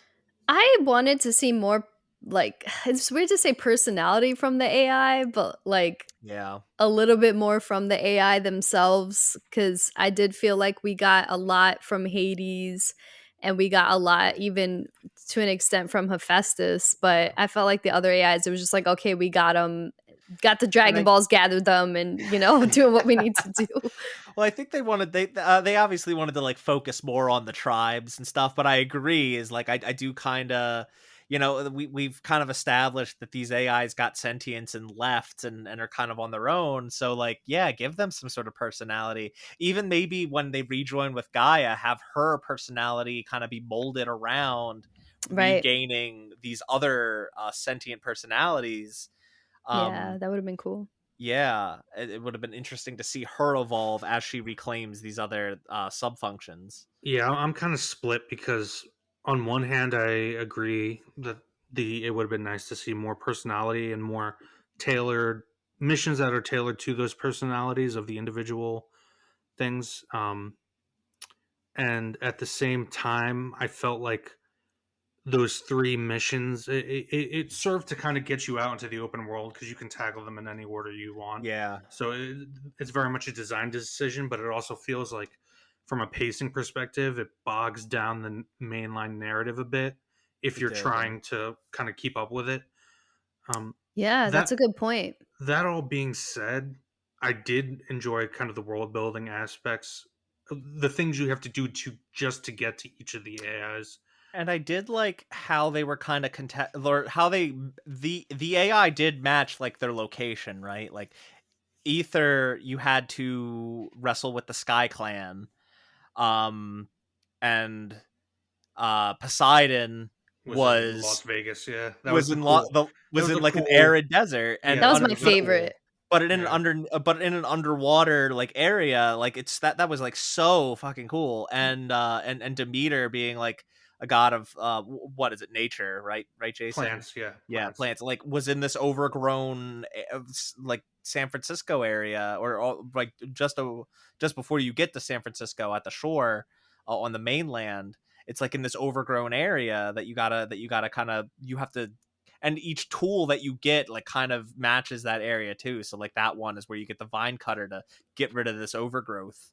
Right. um I found that to be really, really well done, well designed, really cool, narratively and mechanically. Yeah, I thought though the Poseidon AI was like the highlight of the gameplay for me, just because you're like going into this deep underwater Mhm. casino and it's like you see all the neon signs and stuff like that, and as you're exiting one of the areas of the casino, you see this big giant like Lapras sea turtle robot like swoosh by you. I just thought that was like the peak of that game for me in so many ways, like visually, aesthetically, kind of how it tied into the old world, and what, how what was his name, Morin, and stuff like that, how he's connected to Yeah. that location. I thought that was done so well. Yeah, and I did like how nearly all of those focused on a different tribe. Like obviously the Ether was focused on the Tanakh. Um, going after Poseidon, Vegas was focused on the Oseram, and um, Demeter was focused on the Quen. Utaru was, obviously that was focused on before you even get there. But I really liked that aspect of like really splitting off and showing you these different groups of people Yeah. in Wait a very minute, unique wasn't ways. maybe I'm confusing it. I thought Demeter was underneath Hikaru's throne room. That was Ether. Ether, sorry. Yeah. Um. So yeah, I thought that those were pretty well done, and yeah, I mean Gaia, they could have done more with her, but I overall liked her, as a character. Um, are there any other major like plot threads you guys want to talk about before we start moving on to other stuff to talk about? Hold on. I don't know if we'll save it for later with like exploration gameplay stuff because Well, I think it's that's what I was going to get yeah, into next. yeah, Yeah, is move on outside of plot relevant stuff, and going into like more wider game things. Yeah, I think we're good to move on. yeah. All right, yeah. I mean, let's talk about the open world and exploring it, and kind of talk about the scope of the game. Very big, but again, as I There, said, the running theme of last game and this game, more is not always more. there's a whole, yeah, there's a whole lot of game in this game, and I, it took a lot. Whole lot of salve brush, berries, whatnot. Yeah, 598 berries in your stash. yeah, There's Jesus so Christ. much to talk about with the open world. I mean, first of all, it's beautiful, right? The game's It is. beautiful, Yes, no it's It doubt. is. gorgeous. It's The gorgeous. different biomes. It's like seeing like freaking sunrises over mountains. I eat that shit up. Even the underwater sequences, especially when you got the item Yeah, from Poseidon to like not lose breath. It was really fun to explore those sections. Absolutely gorgeous. I yeah. just hated the Ubisoftization of this game. Like there was Yes. so many So side quests that Yeah, so but just you know what? That this goes back to what I was talking about. I want to deliver on the Witcher 3 comparison. So and you guys remember how excited I was when I first started playing this game in our chat. I was like, "Oh guys, this is awesome." It was cuz I was in that first area, yeah. that tutorial area, which in my opinion kind of sells a false bill of goods Mhm. because that first area is very interconnected. Yeah. Mhm. All of the side quests in that area connect to one central plot thread Mhm. of the politics that are going into that, and that's very similar to what happens in the tutorial section of Witcher 3, where you get a small open world area that has a interconnected story to that area, and then it expands. But in Horizon Forbidden West, when it expands, Basically, you don't get that in any of the other towns that you go Yeah. to. It's true, and I know Mark wanted to say something, but when I first played this game and I was in that tutorial area, that was the only area that I 100%, and I was like, I'm doing every single thing in this little. Because It was like a little corner. it all Mhm. builds up to you deposing that corrupt mayor. Like all of the Exactly. quests build into it, and I was like, "This is great And I quest thought it design." was going to Side, continue yeah, that way, and it didn't. You're right. yeah, No, I totally agree. And you know what? It even extends to the collectibles. There are signal towers that you can collect for one specific character, and they're only in that opening area. They Hmm. don't expand past that. And then once you get to the greater part of the map, the black boxes, the relic ruins, the survey drones, they're all over the place. And it's Yeah. not like you have that tight group of collectibles that's only in this area. It's just that first area, the Daunt, that has that very tight design. And then everything is just like, yep, fuck it. Just toss the Legos out all over the floor and see what lands where. Yeah. I and it's a agree. really, really big floor that takes a long time to navigate. Yeah. No, I that opening area was very, it was very deceptive, because Yeah. the same thing with you guys. I loved how all those quests tied back to how much of a piece of shit Olvind was. Yeah. And once you finished all of them, you kicked him out.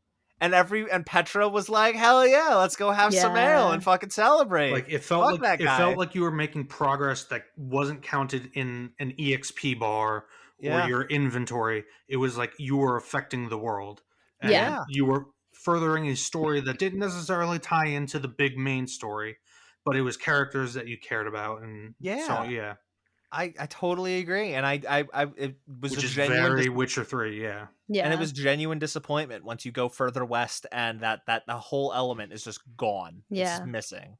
There's no, Totally. like, even Plain Song has like a lot of side quests, and what it could have really been set up for like something leading towards like a central plot. It's really not. Yeah.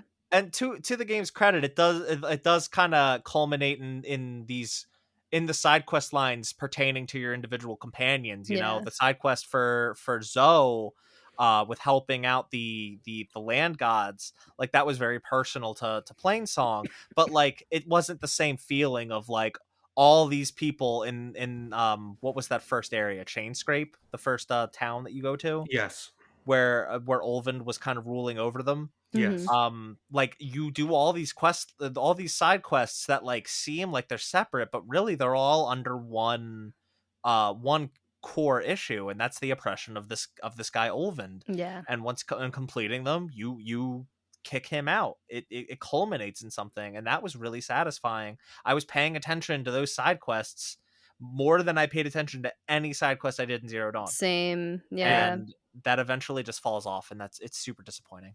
Yeah. I totally agree. yeah. Exploring the open world though, like the climbing, I really liked what they did with the fast travel, where it's still limited to the backpacks. Mhm. But I really liked that any discovered campfire you could fast travel from and to another one for free. I really Yes, liked that. It was an improvement, but then once again, and I hate when you're playing a game like Elden Ring where you have save points all over yes, the place, and wherever the hell you are, as long as you're not in the middle of whatever, you can just fast travel there. It just made it seem like busy work. Like, oh, I gotta get to this Yeah. campsite and my freaking mount is dead because there Yeah. was like 10,000 freaking behemoths over here, and like I gotta go find another mount. It is kind of a needless restriction. It's like, well, if you're gonna improve on it this much, why not just do away with the restriction at all? You know, yeah. like And if you're there's nowhere not near a really a save point. point, it's like, man, I gotta go find these specific animals. I hope they're in this biome because I need some meat. I need some bones. I need Yeah. some fox teeth or squirrel teeth or whatever the fuck it is. Yeah. And Um. thank God, though, in collecting all those things, there was a stash and I didn't have to worry about managing my Yeah. inventory as much. God. But it still didn't get rid of the issue of weapon management, where I still felt like I was changing weapons just to change the element. Yeah. And it was To much be, better, but it it was was. like, and later in the game, you do get weapons that have more elements attached to them. but it's by that point the game's over, so I can't really enjoy Yeah, it. again, it's Yeah. like I was saying, two steps forward, but a step still. There's so much that there are things that they changed for the better in this game. There are improvements for sure, quality of life all over. At the same time, there are things that didn't change, like just the vast amount of shit that is just not necessary. So yeah, want to get to the weapons and stuff next. But the last thing I just want to bring up is with exploring. Did you guys like the improved like exploration options, the new the new mechanics that they introduced, the pull caster, the shield wing, just the fact that you can climb more things Yeah, for sure. anytime? And it definitely helped that you can add it. I added this accessibility option to like highlight areas that you could Mhm. actually climb, because it's still not like Breath of the Wild where you can literally climb anything. Yeah. There's still like specific places that you have to climb. But I thought that the pullcaster made me feel like it reminded me of the grappling hook from like Batman or something. That was really cool. And Yeah. there was some cool like parkour Yep. sequences with that. Hmm. Like jumping off and then pulling off when you're like midair. That was really cool. Yeah. And Well, then there are a yeah, the lot. paraglide, like it was a beautiful world. Why wouldn't I want to paraglide from the top of a mountain instead Yeah. of having to like walk down and potentially dying? I mean, I would argue this game had more interesting exploratory puzzles, like in terms of like traversal puzzles and stuff, than a lot of Uncharted games do.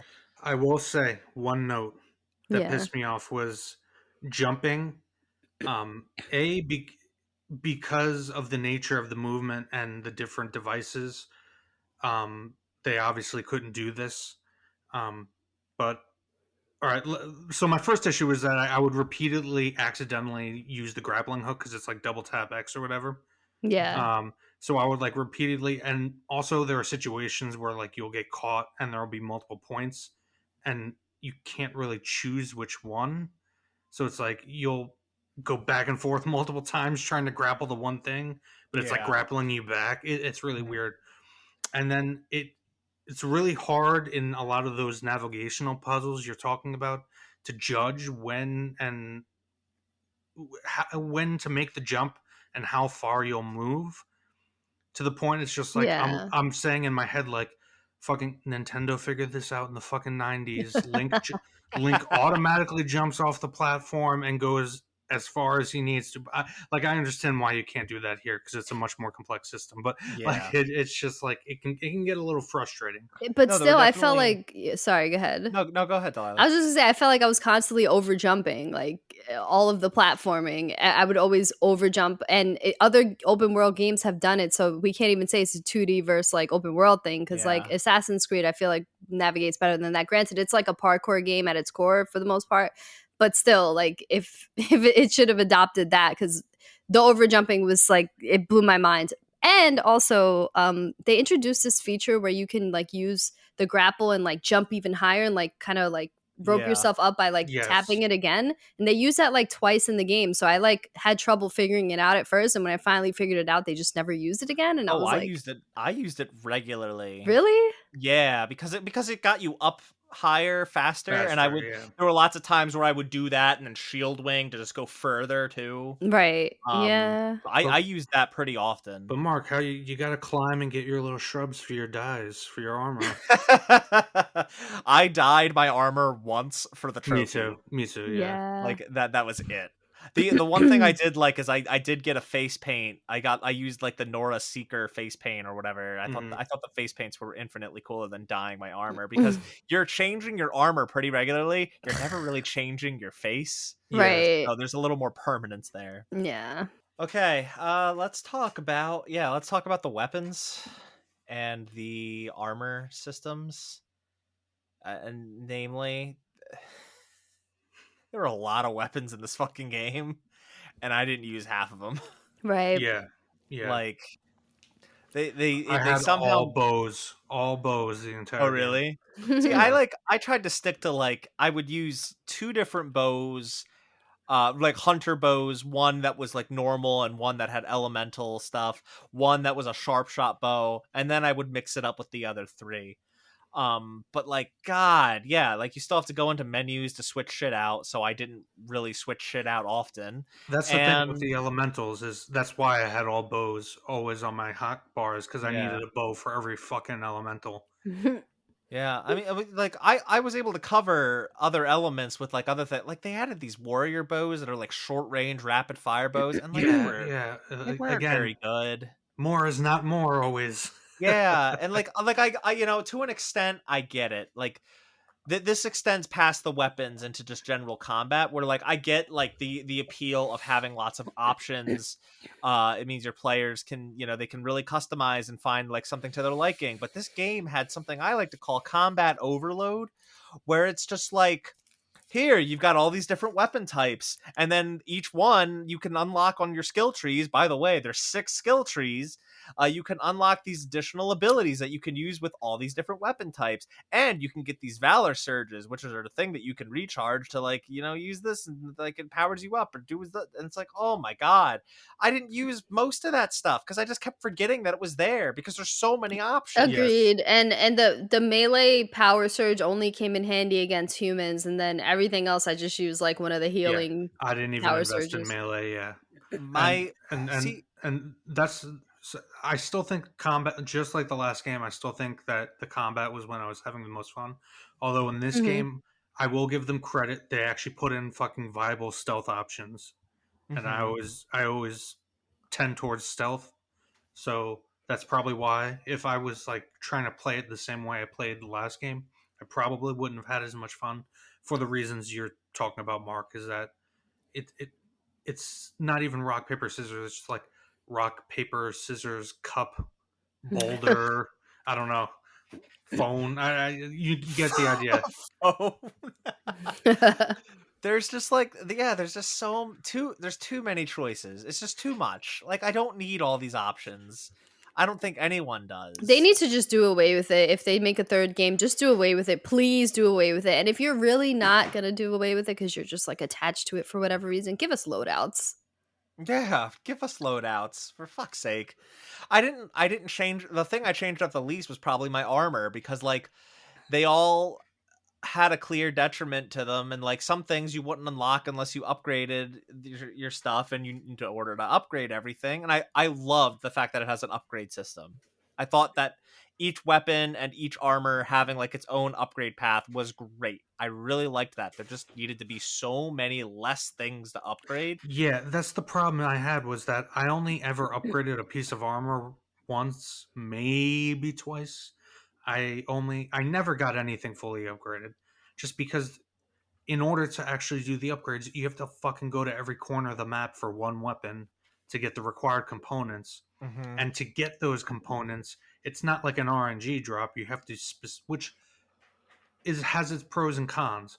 You have to specifically destroy See, the enemy in a I specific way, which is I like that in concept.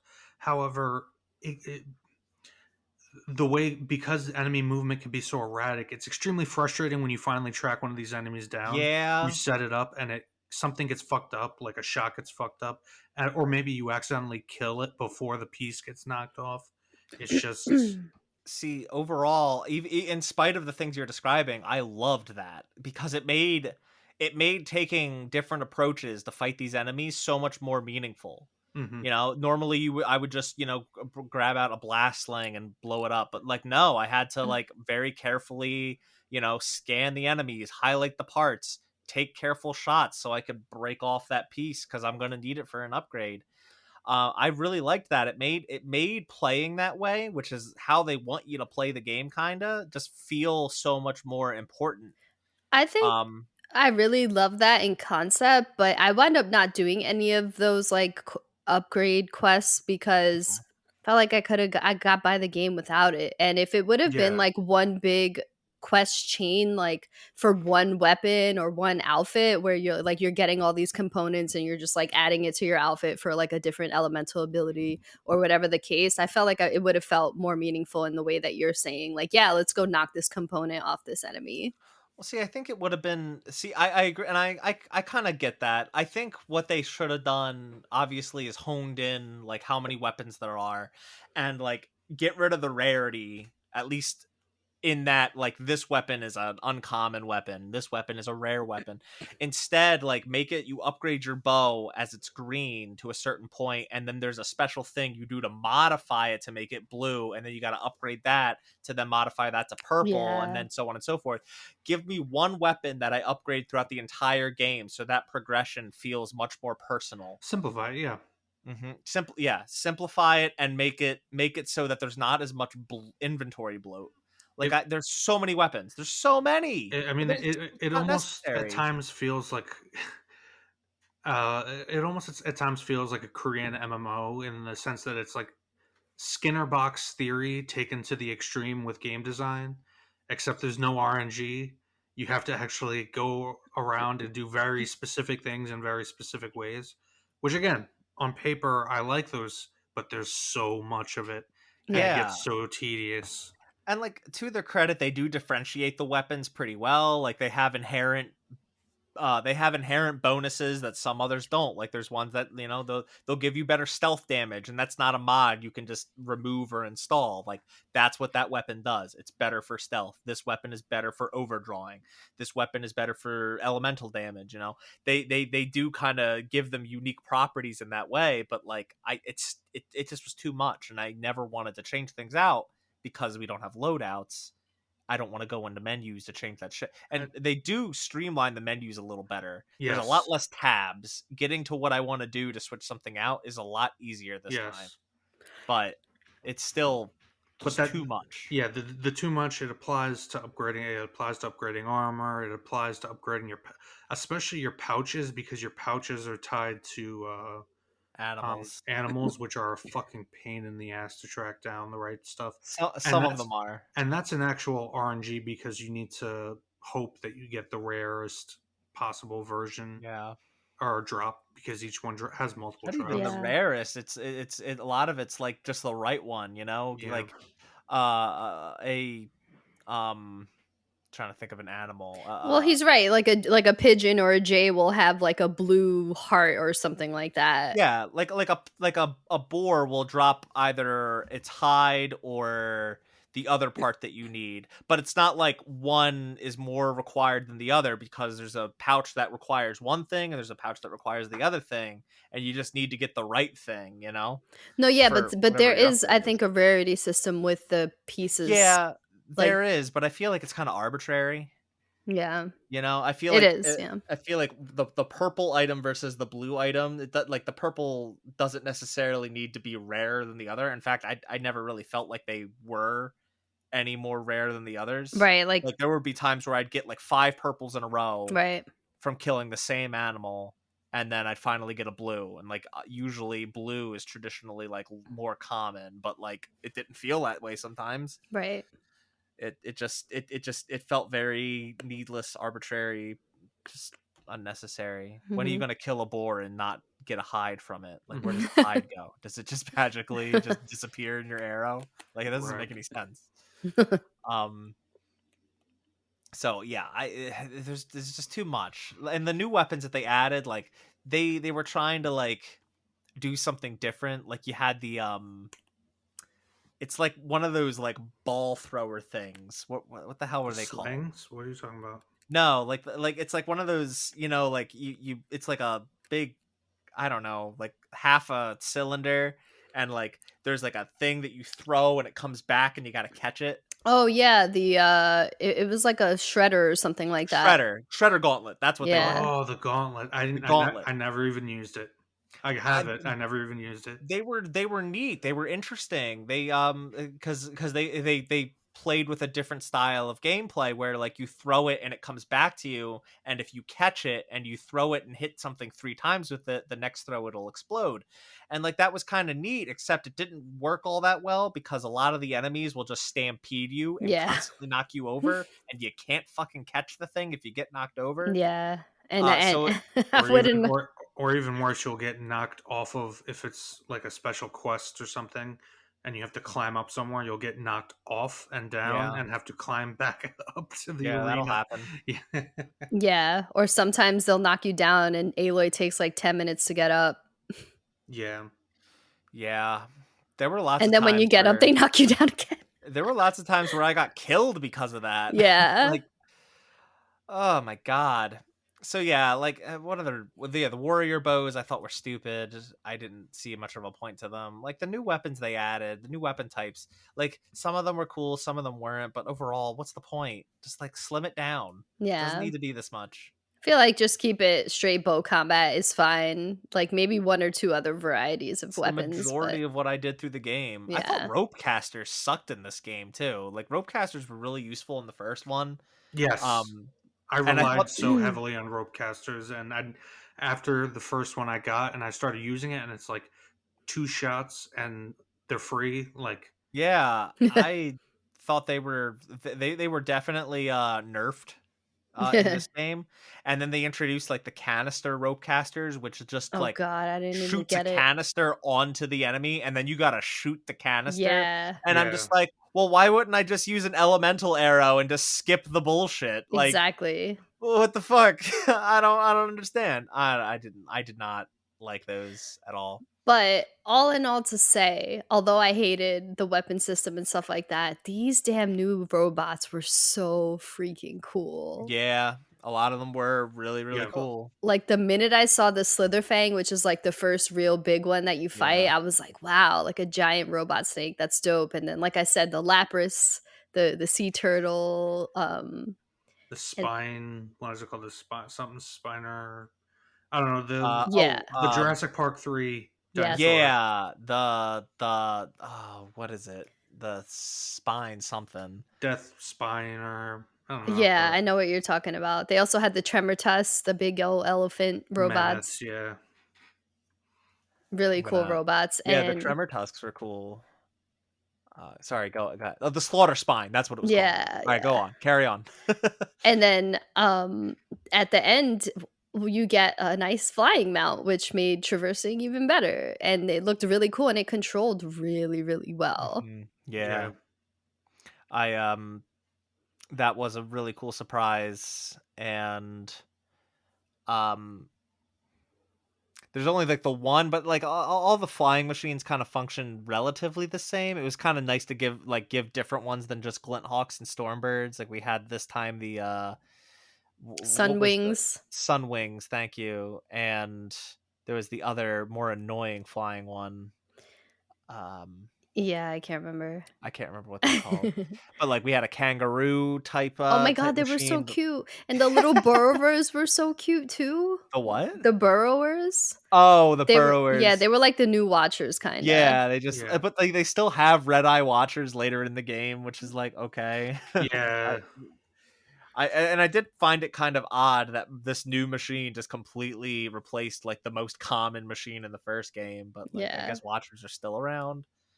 Um yeah, and I did like that they kept a lot of machines from the first game, but not all of them, and they kind of made it seem like, these machines have their own ecosystem.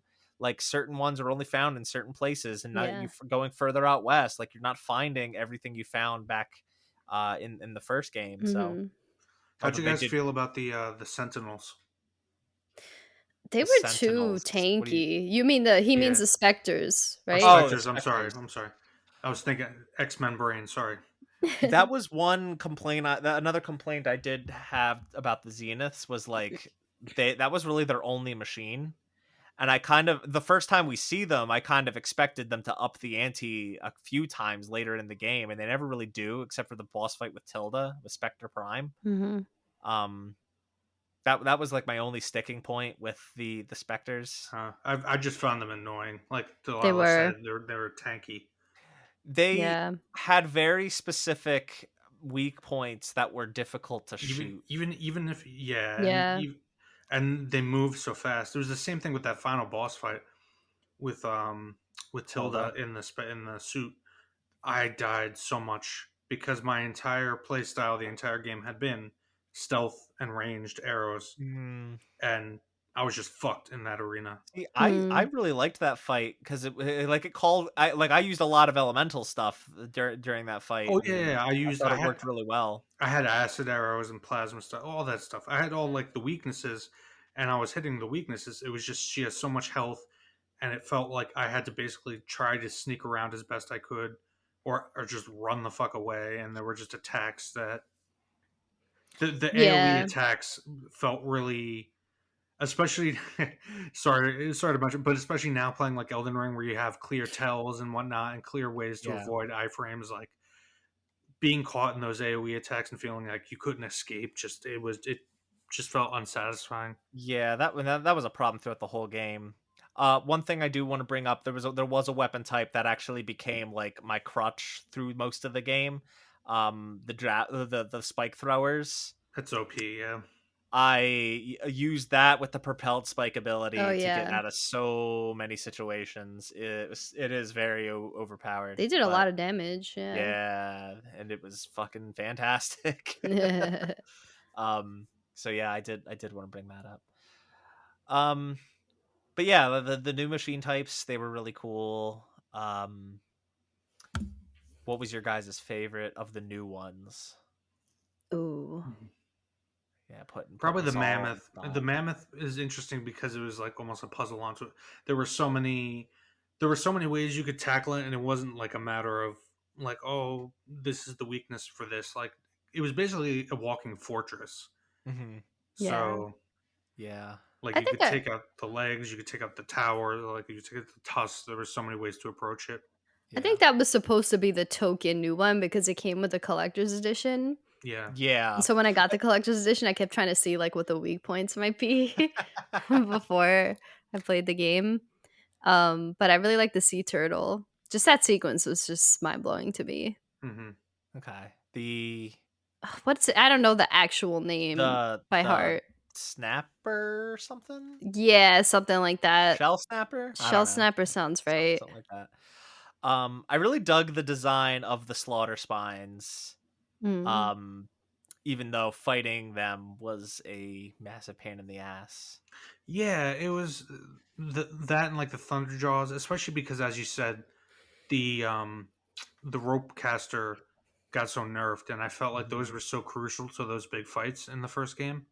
Yeah. And part of the fun of those fights, why they were the most fun in my opinion against the Thunderjaws, was because you wanted to like pin them down, then take out like a weak part, and then evade, recoup, and then rope them again. You know, there was a rhythm to it, whereas the rope caster was kind of useless, so you kind of had to run and hope you didn't get tanked by an AoE attack.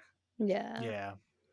But I also really liked the we always refer to like Horizon as like the elevator pitch is like, it's a world overtaken with robot dinosaurs, but like most of them aren't really dinosaurs Yeah. except for the Plowhorn and the Grimhorn. They are 100% triceratops and Yeah. they fucking rule. Yeah, they're cool. Hmm. And they used like one of the weirder new elements in the game, the adhesive, which just Yeah. like kind of slows you down. I thought that was it was kind of quirky and unique to not a lot of machines use that, but those did. Right. So those were cool. I Well, liked those. it's a vegan society, man. They can't just outright poison or kill you. They got to slow you down. God. This I loved that whole dialogue bit with what's her name, where she's trying to get Zoe. Zoe. Zoe. She's trying to get Varl to become vegan. Yeah. Yeah. Yeah. The Slither Yeah. fangs were also really cool.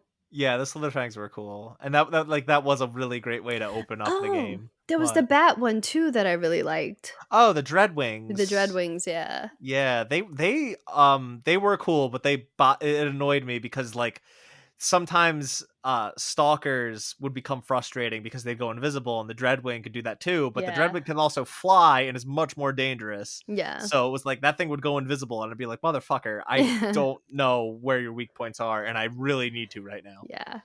Um The one new robot that I didn't really like was the one that was kind of like a monkey. It was like, or oh, the maybe a clamber jaws. gorilla. Yeah. I felt like Yeah. they were too fast and I couldn't really get their weak points most of the time.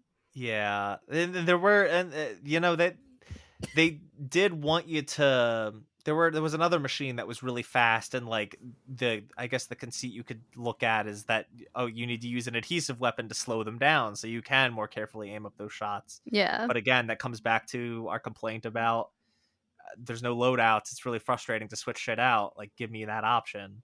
Yeah. Yeah. So To it their is what it is. credit, though, I think one of the complaints I had about the first game was that the weak spots didn't feel like they did much more than hitting it anywhere else. Whereas in this game, it's much more vital to hit those weak spots. Yeah. Yeah. But the trade-off was that it got increasingly frustrating to hit the weak spots. Yeah. Yeah, I mean, I never felt like I had much trouble or frustration with that. Maybe it's because I really liked the idea of having to hunt specific parts and use them for Mhm. certain things. I found that to be so much better in this game than it did in the first one. No, I'm more. It's not even that. It's more. I would just get frustrated. Like I'd fully upgraded bow, focus, all that stuff, precision Mhm. shot, Yeah, bow, yeah. and whatnot. I would line up a shot perfectly, and then something with like the aim collision or aim detection. I'm sorry, I don't know. Like an arrow would. I literally watched arrows just fly through, particularly flying enemies. The hit Mhm. detection kind of spazzed out a bit. Hmm. It would get frustrating sometimes. Yeah. Gotcha. I was gonna say something about the. Oh yeah, I really liked how the tall necks were designed differently. Like how. Oh, Yes. Yeah. thank Yeah. you. Yeah. I forgot to put that in the notes, but I did want to talk about that. Yes. It was so cool. We talked about it in the last episode. The Frozen Wilds tall neck, you actually had to do something other than climb it. Every tall neck in this game was like that. I Yeah. loved it. I There loved had it, loved it, loved and it. they had their cool missions. Like there was the one where you had to fight off. You basically had to shoot it with the big cannons to slow it Yeah. down, but at the same time you're fending off like an attack of machines. Mhm. Like cool scenarios like that. Yeah. Yeah. They all had something so much more interesting than find the highest place to jump onto it and wait. Like they Yeah. all had a puzzle behind them. It was fantastic. Yeah. Like, oh, thank you. I completely forgot to write down the tall necks. Yeah. Like so much better than the first game, and I loved it And like so the much. underwater, seeing it underwater was really cool too. Hmm. That's the thing. Like we know they're making a Horizon VR game, and just the idea of seeing these things in VR sounds like a really cool idea. Even if they don't like nail it at the end of the day, I feel like at least that would be really cool. Yeah, I mean that game could just be like a safari cruise looking at machines. Like Yeah. just to look at them would be cool, you know? Um yeah, we can talk more about the other activities in this game, continuing on the just massive amount of content this game had. Uh, in addition to side quests and errands, it had the salvage contracts, it had the races, it had the arena, it had the melee pits, it had the cauldrons, it had the vistas, it had the rebel camps, it had rebel outposts, it had machine strike, it had tall necks. Oh my god, it had so much Map shit to do. map diarrhea. Yep. Yeah, Yeah. really.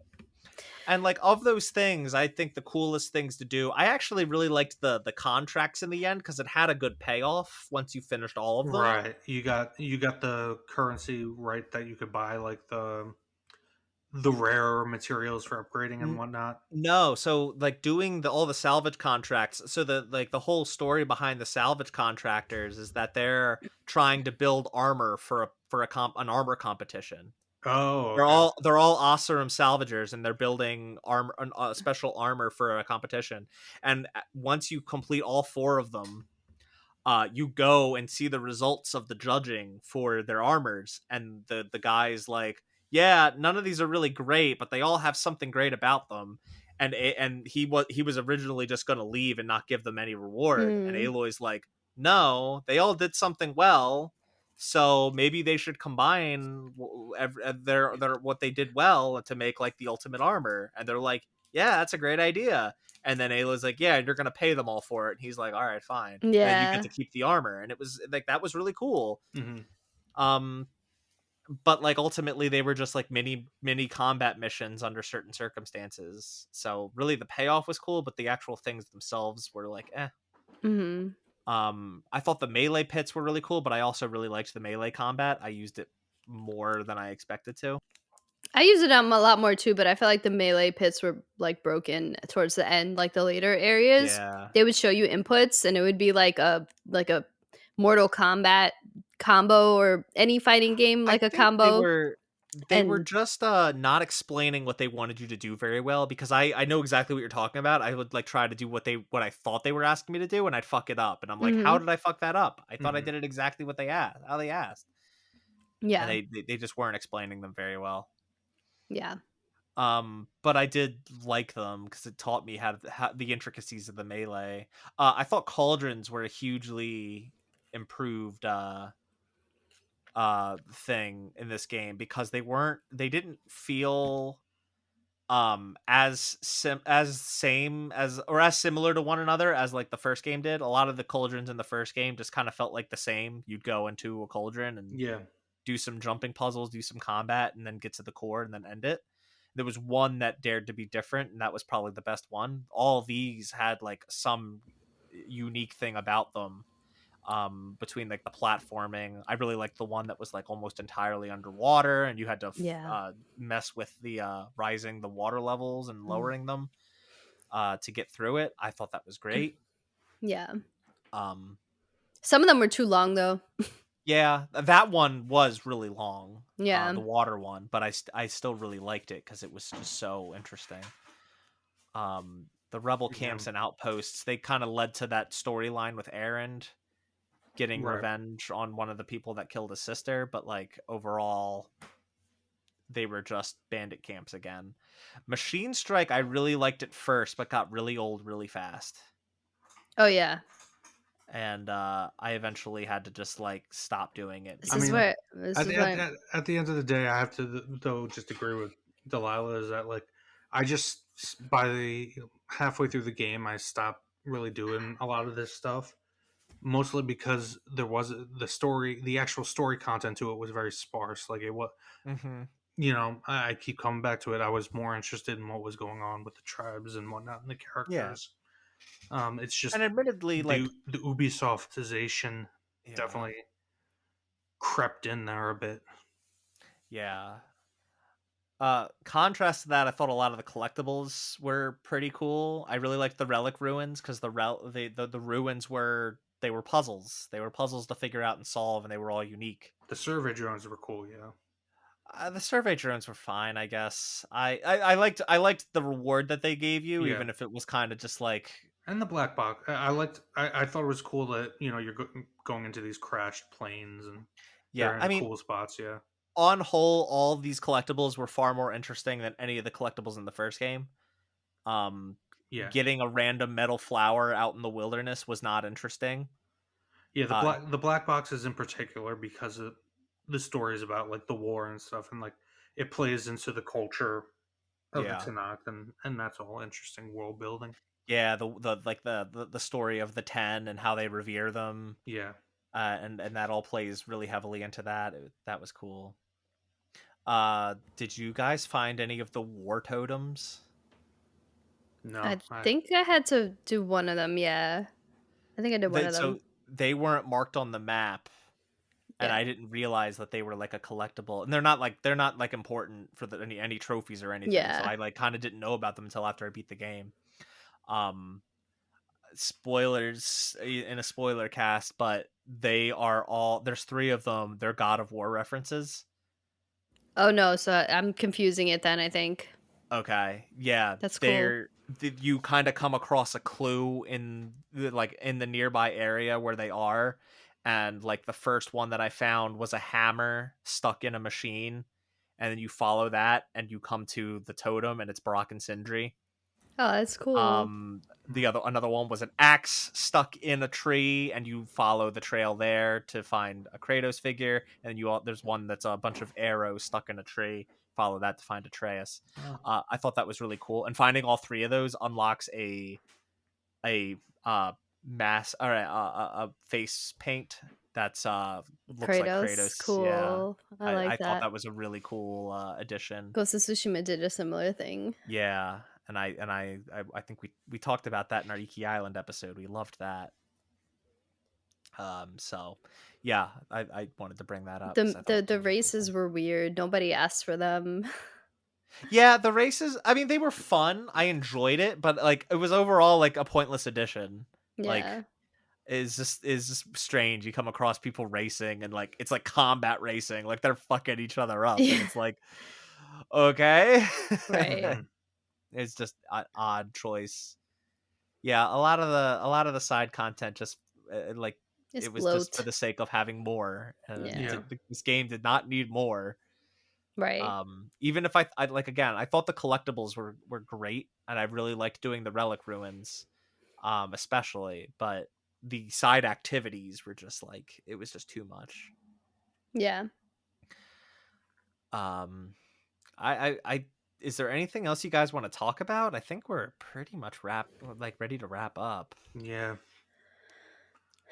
I want Horizon. All right, I feel like I didn't like this game as much as I wanted to. Ooh. Yeah. Yeah. I Now feel, wait. I have a question. okay. Do you think that has anything to do with Elden Ring releasing a week later? Yes, it absolutely does. Yes, I I can tell you. cannot I can, Oh, pretend. okay. yes. So I But think I go think ahead. even without that though, because all right, so when Horizon Zero Dawn came out, it was my favorite game that Yeah. year. And then when I replayed, I was like, oh, why was it my favorite? Yeah. And What was wrong so with me? I was like waiting for like that, like these, amazing moments in this game. And I got some of them, but I mostly didn't get them. And I did feel like the game, its Ubisoft style thing would have turned me off anyway, because I'm just so sick of it. Like in 2017, I could deal with it.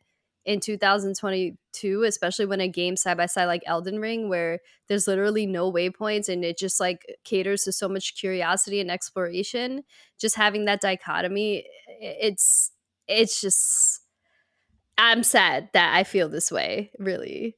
I'm sad that Elden Ring came close to it, but even if it didn't, I'm sad that it felt the need to go down that route with the Yeah. typical open world style. And My that's kind of the go ahead, Jason, sorry. all I was gonna say was my experience was just as I said before. I was so excited with this game when I first started playing that first area, Yeah. and then so, like Delilah, before Elden Ring even came out, as soon as I got out into the full open world, it started, and it's disappointing because I genuinely really liked, particularly when it came to the companions and to the stuff that was going on with the characters in the actual world. It's just everything else, and there's so much of everything else as we've all reiterated. It and I had almost completely forgotten. It'll probably be apparent. I don't even remember certain characters' names right now. Like, Yeah, and I just beat this game a few weeks ago. Like, and it's already Yeah. like out of my head.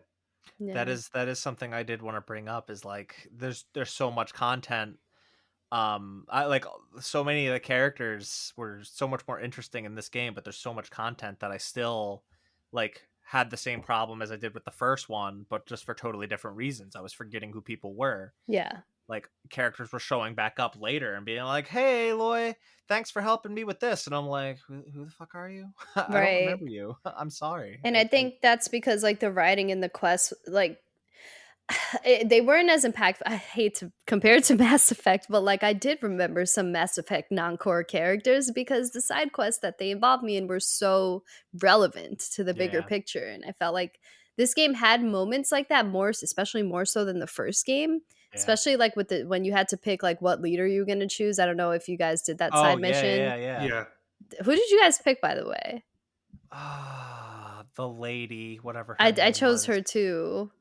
I don't remember.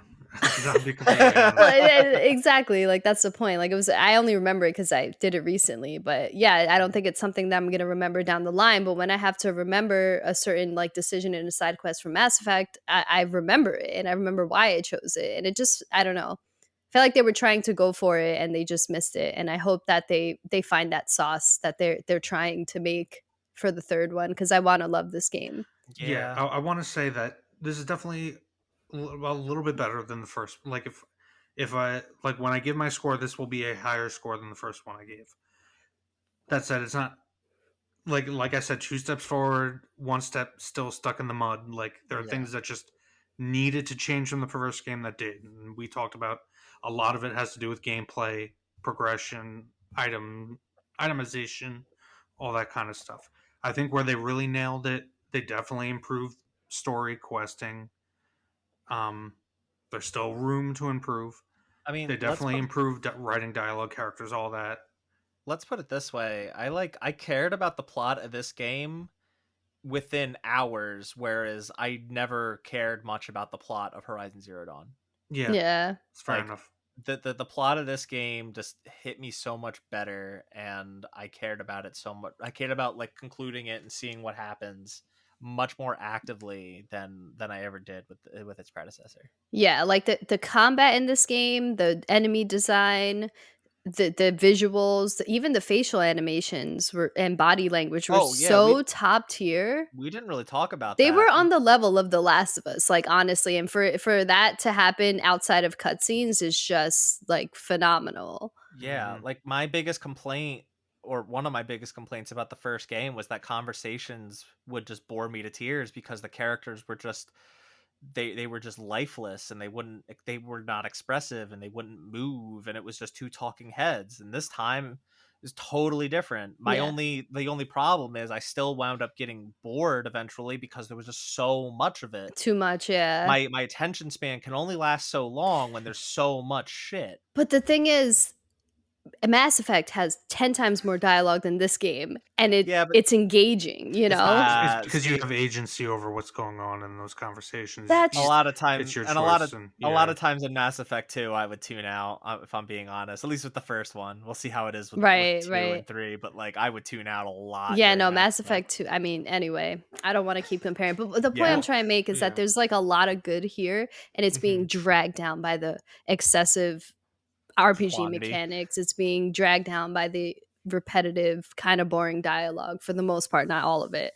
And even the story is being dragged down in a way by its own like subplots and like really not knowing where to go with it. So there's so much good there, but I feel like the bad is kind of outweighing the good a little bit, and I don't like Mhm. that. Yeah, I said it before, I'll say it again. This game really, really wants to be an RPG, and it just doesn't get what that means. And right. this game definitely, this one comes a lot closer than the first one. Oh yeah, Mechanically speaking, it comes a lot closer to being an RPG, but I still don't feel it's an RPG because I still feel if you strip out a lot of the RPG mechanics it's a that they better throw game. in, it's a better game. It's still a functional game. Those things aren't necessary. They're just added in to make the game more gamey, and it just isn't needed Yeah, because you can have a much tighter, much cleaner experience without a lot of that crap. yeah. Um so yeah, And I'll just say off the bat, like I was sure that Horizon Forbidden West was going to be at least my top 2 favorite games of all time. I mean, of 2022. Yeah, I was gonna be like of all All time. time, Well, no, no, definitely damn. not. And thus far, it's like of the 3 games that I played this year that I really liked, it's my least favorite. yeah. And like I like Sifu more, I like To be Elden Ring fair, I more. don't know that any of us like expected to like Sifu as much as we No, did. that's true. It's Yeah, true. that game is pretty bomb. Um but okay, are we good for the final question? Yep. Yeah. And we've kind of already talked about it. You could just sum up in a couple words, but there's inevitably going to be a sequel to this game. What are you looking forward to the most from that game? Taking out all the bullshit. Yeah, yeah. And I think we've said enough. Yeah, really for me, it's just scale down. And I know that's not going to happen, unfortunately. Like, that's not how these things work. They don't typically scale down, they only just go up from where they're at. But I really hope that they will. I really wish that they would. Um, Yeah, and there's a big group of people that are either new to games or they just really vibe with that open world Ubisoft style type of game. yeah. That like you're gonna love this game, and I'm not gonna minimize your experience, but I've just played so many of these that I'm just sick and tired of it. That's what it is. I'm a old, disgruntled, jaded And gamer. and what's concerning is like this is kind of an approach that Sony first party titles are more often than not taking. We got Horizon Zero Dawn was the first one to do it, and then Days Gone was an open world game just like it. God of War was not open world, it was more what I'd call wide linear, but it still had a lot of Which is like, what I kind of think these games should be. Yeah. Yeah, and I don't Very, disagree with that very because wide linear. it Yeah. still has it has like a good amount of compelling content, but not so much that it overwhelms you. And there's still plenty of secrets and things to find in each area that you visit. Um, but that being said, like we also got like Ghost of Tsushima, another open world game with lots of icons on the map, things to do, and it's just like and even The Last of Us Part 2 had an open area section, although that game was still what I'd still call that a very linear uh story based, chapter based game. Um Yeah. that doesn't fall into a lot of these, even though it had much more open areas to explore and one that was like very open worldy. It still is a very narrow game, which good. Yeah. More of those, please. um Seriously. I don't want to spend 80 hours on every fucking game that I play. Yeah. I really really don't. I just want to miss the formula, you know? I want to miss the open world formula. I don't Yeah, know at this point how that's even possible cuz so many games are doing it, but yeah, like I where's think our 10 open years from world now maybe. nostalgia? Yeah, exactly. Jason, did you have anything, or do you just agree with us? No, I'm trying to think of what score to give it. Oh, okay, we can I'm just jump into the genuinely conflicted. Kwasnicki rating. I'm I genuinely think conflicted. I think you gave Zero Dawn a Six. 7. No, I gave it a 6.5. Did you give it a 6.5? I think. I thought it Can't was a remember. 7. I thought maybe he said 7 and was like, "Nah, fuck it, No, 6.5." I think it landed on a 7, but I could be wrong. Shit.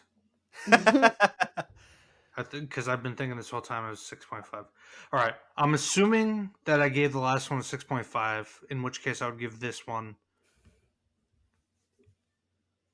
a 6.9. 6.9. What? I don't know. Health brush, salves, berries, whatever the fuck it is in this game. So if you actually did give Horizon Zero Dawn a 7, what would this be, a 7.4 then? Yeah. Okay, there we go. It's either a 6.9 or a 7.4. A 0.4 increase from whatever Jason's score of Zero Dawn was. Let's call it that. Sound good? Yeah, For all the people who need a score, that's your score right there. right. I think the person that needs a score most is you, but that's neither here nor there. I don't know because like my score, if you looked over all the episodes, like it makes no sense. All right. Let's wrap this bad boy up, I say. Yep. All right. Delilah, what you doing? What you working on? I've been streaming Elden Ring and also doing a full playthrough of it on YouTube where I edit out all the chat and stuff. It's Assassina_San. And I'm obsessed with that game. And I have to play Final Fantasy tomorrow, so I'm hoping that it grabs me. Yeah, me too, for reasons we'll get into Oh, shoot. momentarily. Yeah, I usually keep that vague. My bad. Jason, what are you working on? Anything? I try to play Elden Ring.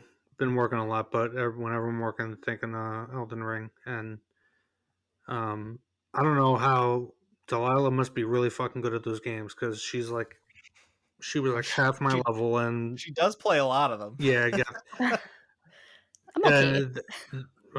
Yeah, we probably won't get around to talking about that game on here because that's a big ass game. Yeah, But maybe someday we'll see. It's a big commitment. someday, I suppose. Yeah. I write a weekly newsletter for From Gamers Magazine. You can subscribe to that at fromgamers.net/newsletter. I'll put a link in the description. Having fun with that. So yeah, go check that out. And yeah, Jason, what's the next game? We're killing some chaos. Get some chaos. I want to kill chaos. Stranger of Paradise Final Fantasy Origin. Yeah. I'm That's excited. I'm the excited. real Watch, what- I'm gonna love it for some reason, some ironic you know, reason. like today the review embargo went up and a lot of people's reviews came out, and like it really is all over the place. Like there are 8s and 9s, and there's also like 1s and 2s. Really? And it's just like, yeah, but it's like people that are just like, this game is too ridiculous, and it's like, So Final Fantasy. It's Final Fantasy. and I would argue that like people are reviewing this as a Souls like game, and I feel like it's not like by default a Yeah, Souls like it'll game. it'll be interesting because Final Fantasy, Mark, it's you and I, it's our favorite series. Yeah. So our emotions get high when it comes to any Yeah. Final Fantasy game. Remember, we said Final Fantasy 15 was our game of the year that year. Yeah, Do and we in still hold hindsight, true? I'm Yeah, like, do we still hold true to that in hindsight? Yeah, exactly. I mean, I can't even tell you another 2016 game that came out that I played that I liked more than that. So yeah, maybe in hindsight, yeah, that's still my game of the year that year. But like, you know, I that game is very flawed. But and I'm sure this game will be too. But it looks fun, and that's all I care about. And I just want to see Jack Garland fuck shit up. Yeah. Um, and talk about how much he wants to kill chaos. So that's what I'm here for. And yeah, if you want to play that game, join us next episode for that. If you liked this episode, if you're listening on YouTube, thank you. Please give it a like, subscribe to the channel, leave us a comment, tell us what your least favorite thing to do in this game was. Not your most favorite. We don't care about that. We want to know what your least favorite thing is. Just let us know in the comments. I feel bad because like, and it's very telling. We were so into the characters and talking about them, and then we just got to the game. Yeah, like I know, like this was a good game, and I do think it's like so much better than the first one in nearly every way. Yeah. Except the scope just did not need to increase as much as it did. Yeah. But anyway, yeah, like if you like this episode, yeah, let us know. If you listened on Apple Podcasts, thank you. Rate and review the show, 5 stars preferred. Let us know what you liked. Let us know what you didn't like. Please rate and review the show. I would appreciate it so much. And if you listen everywhere else and you can't rate, review, like, or subscribe or whatever the hell, still thank you for listening. I appreciate it so much. We appreciate it so much. And share the show with whoever you can, and join us next month for Stranger of Paradise Final Fantasy Origin. Thanks for listening. I don't give a fuck killing some chaos. Bye. Okay. All right, bye everybody.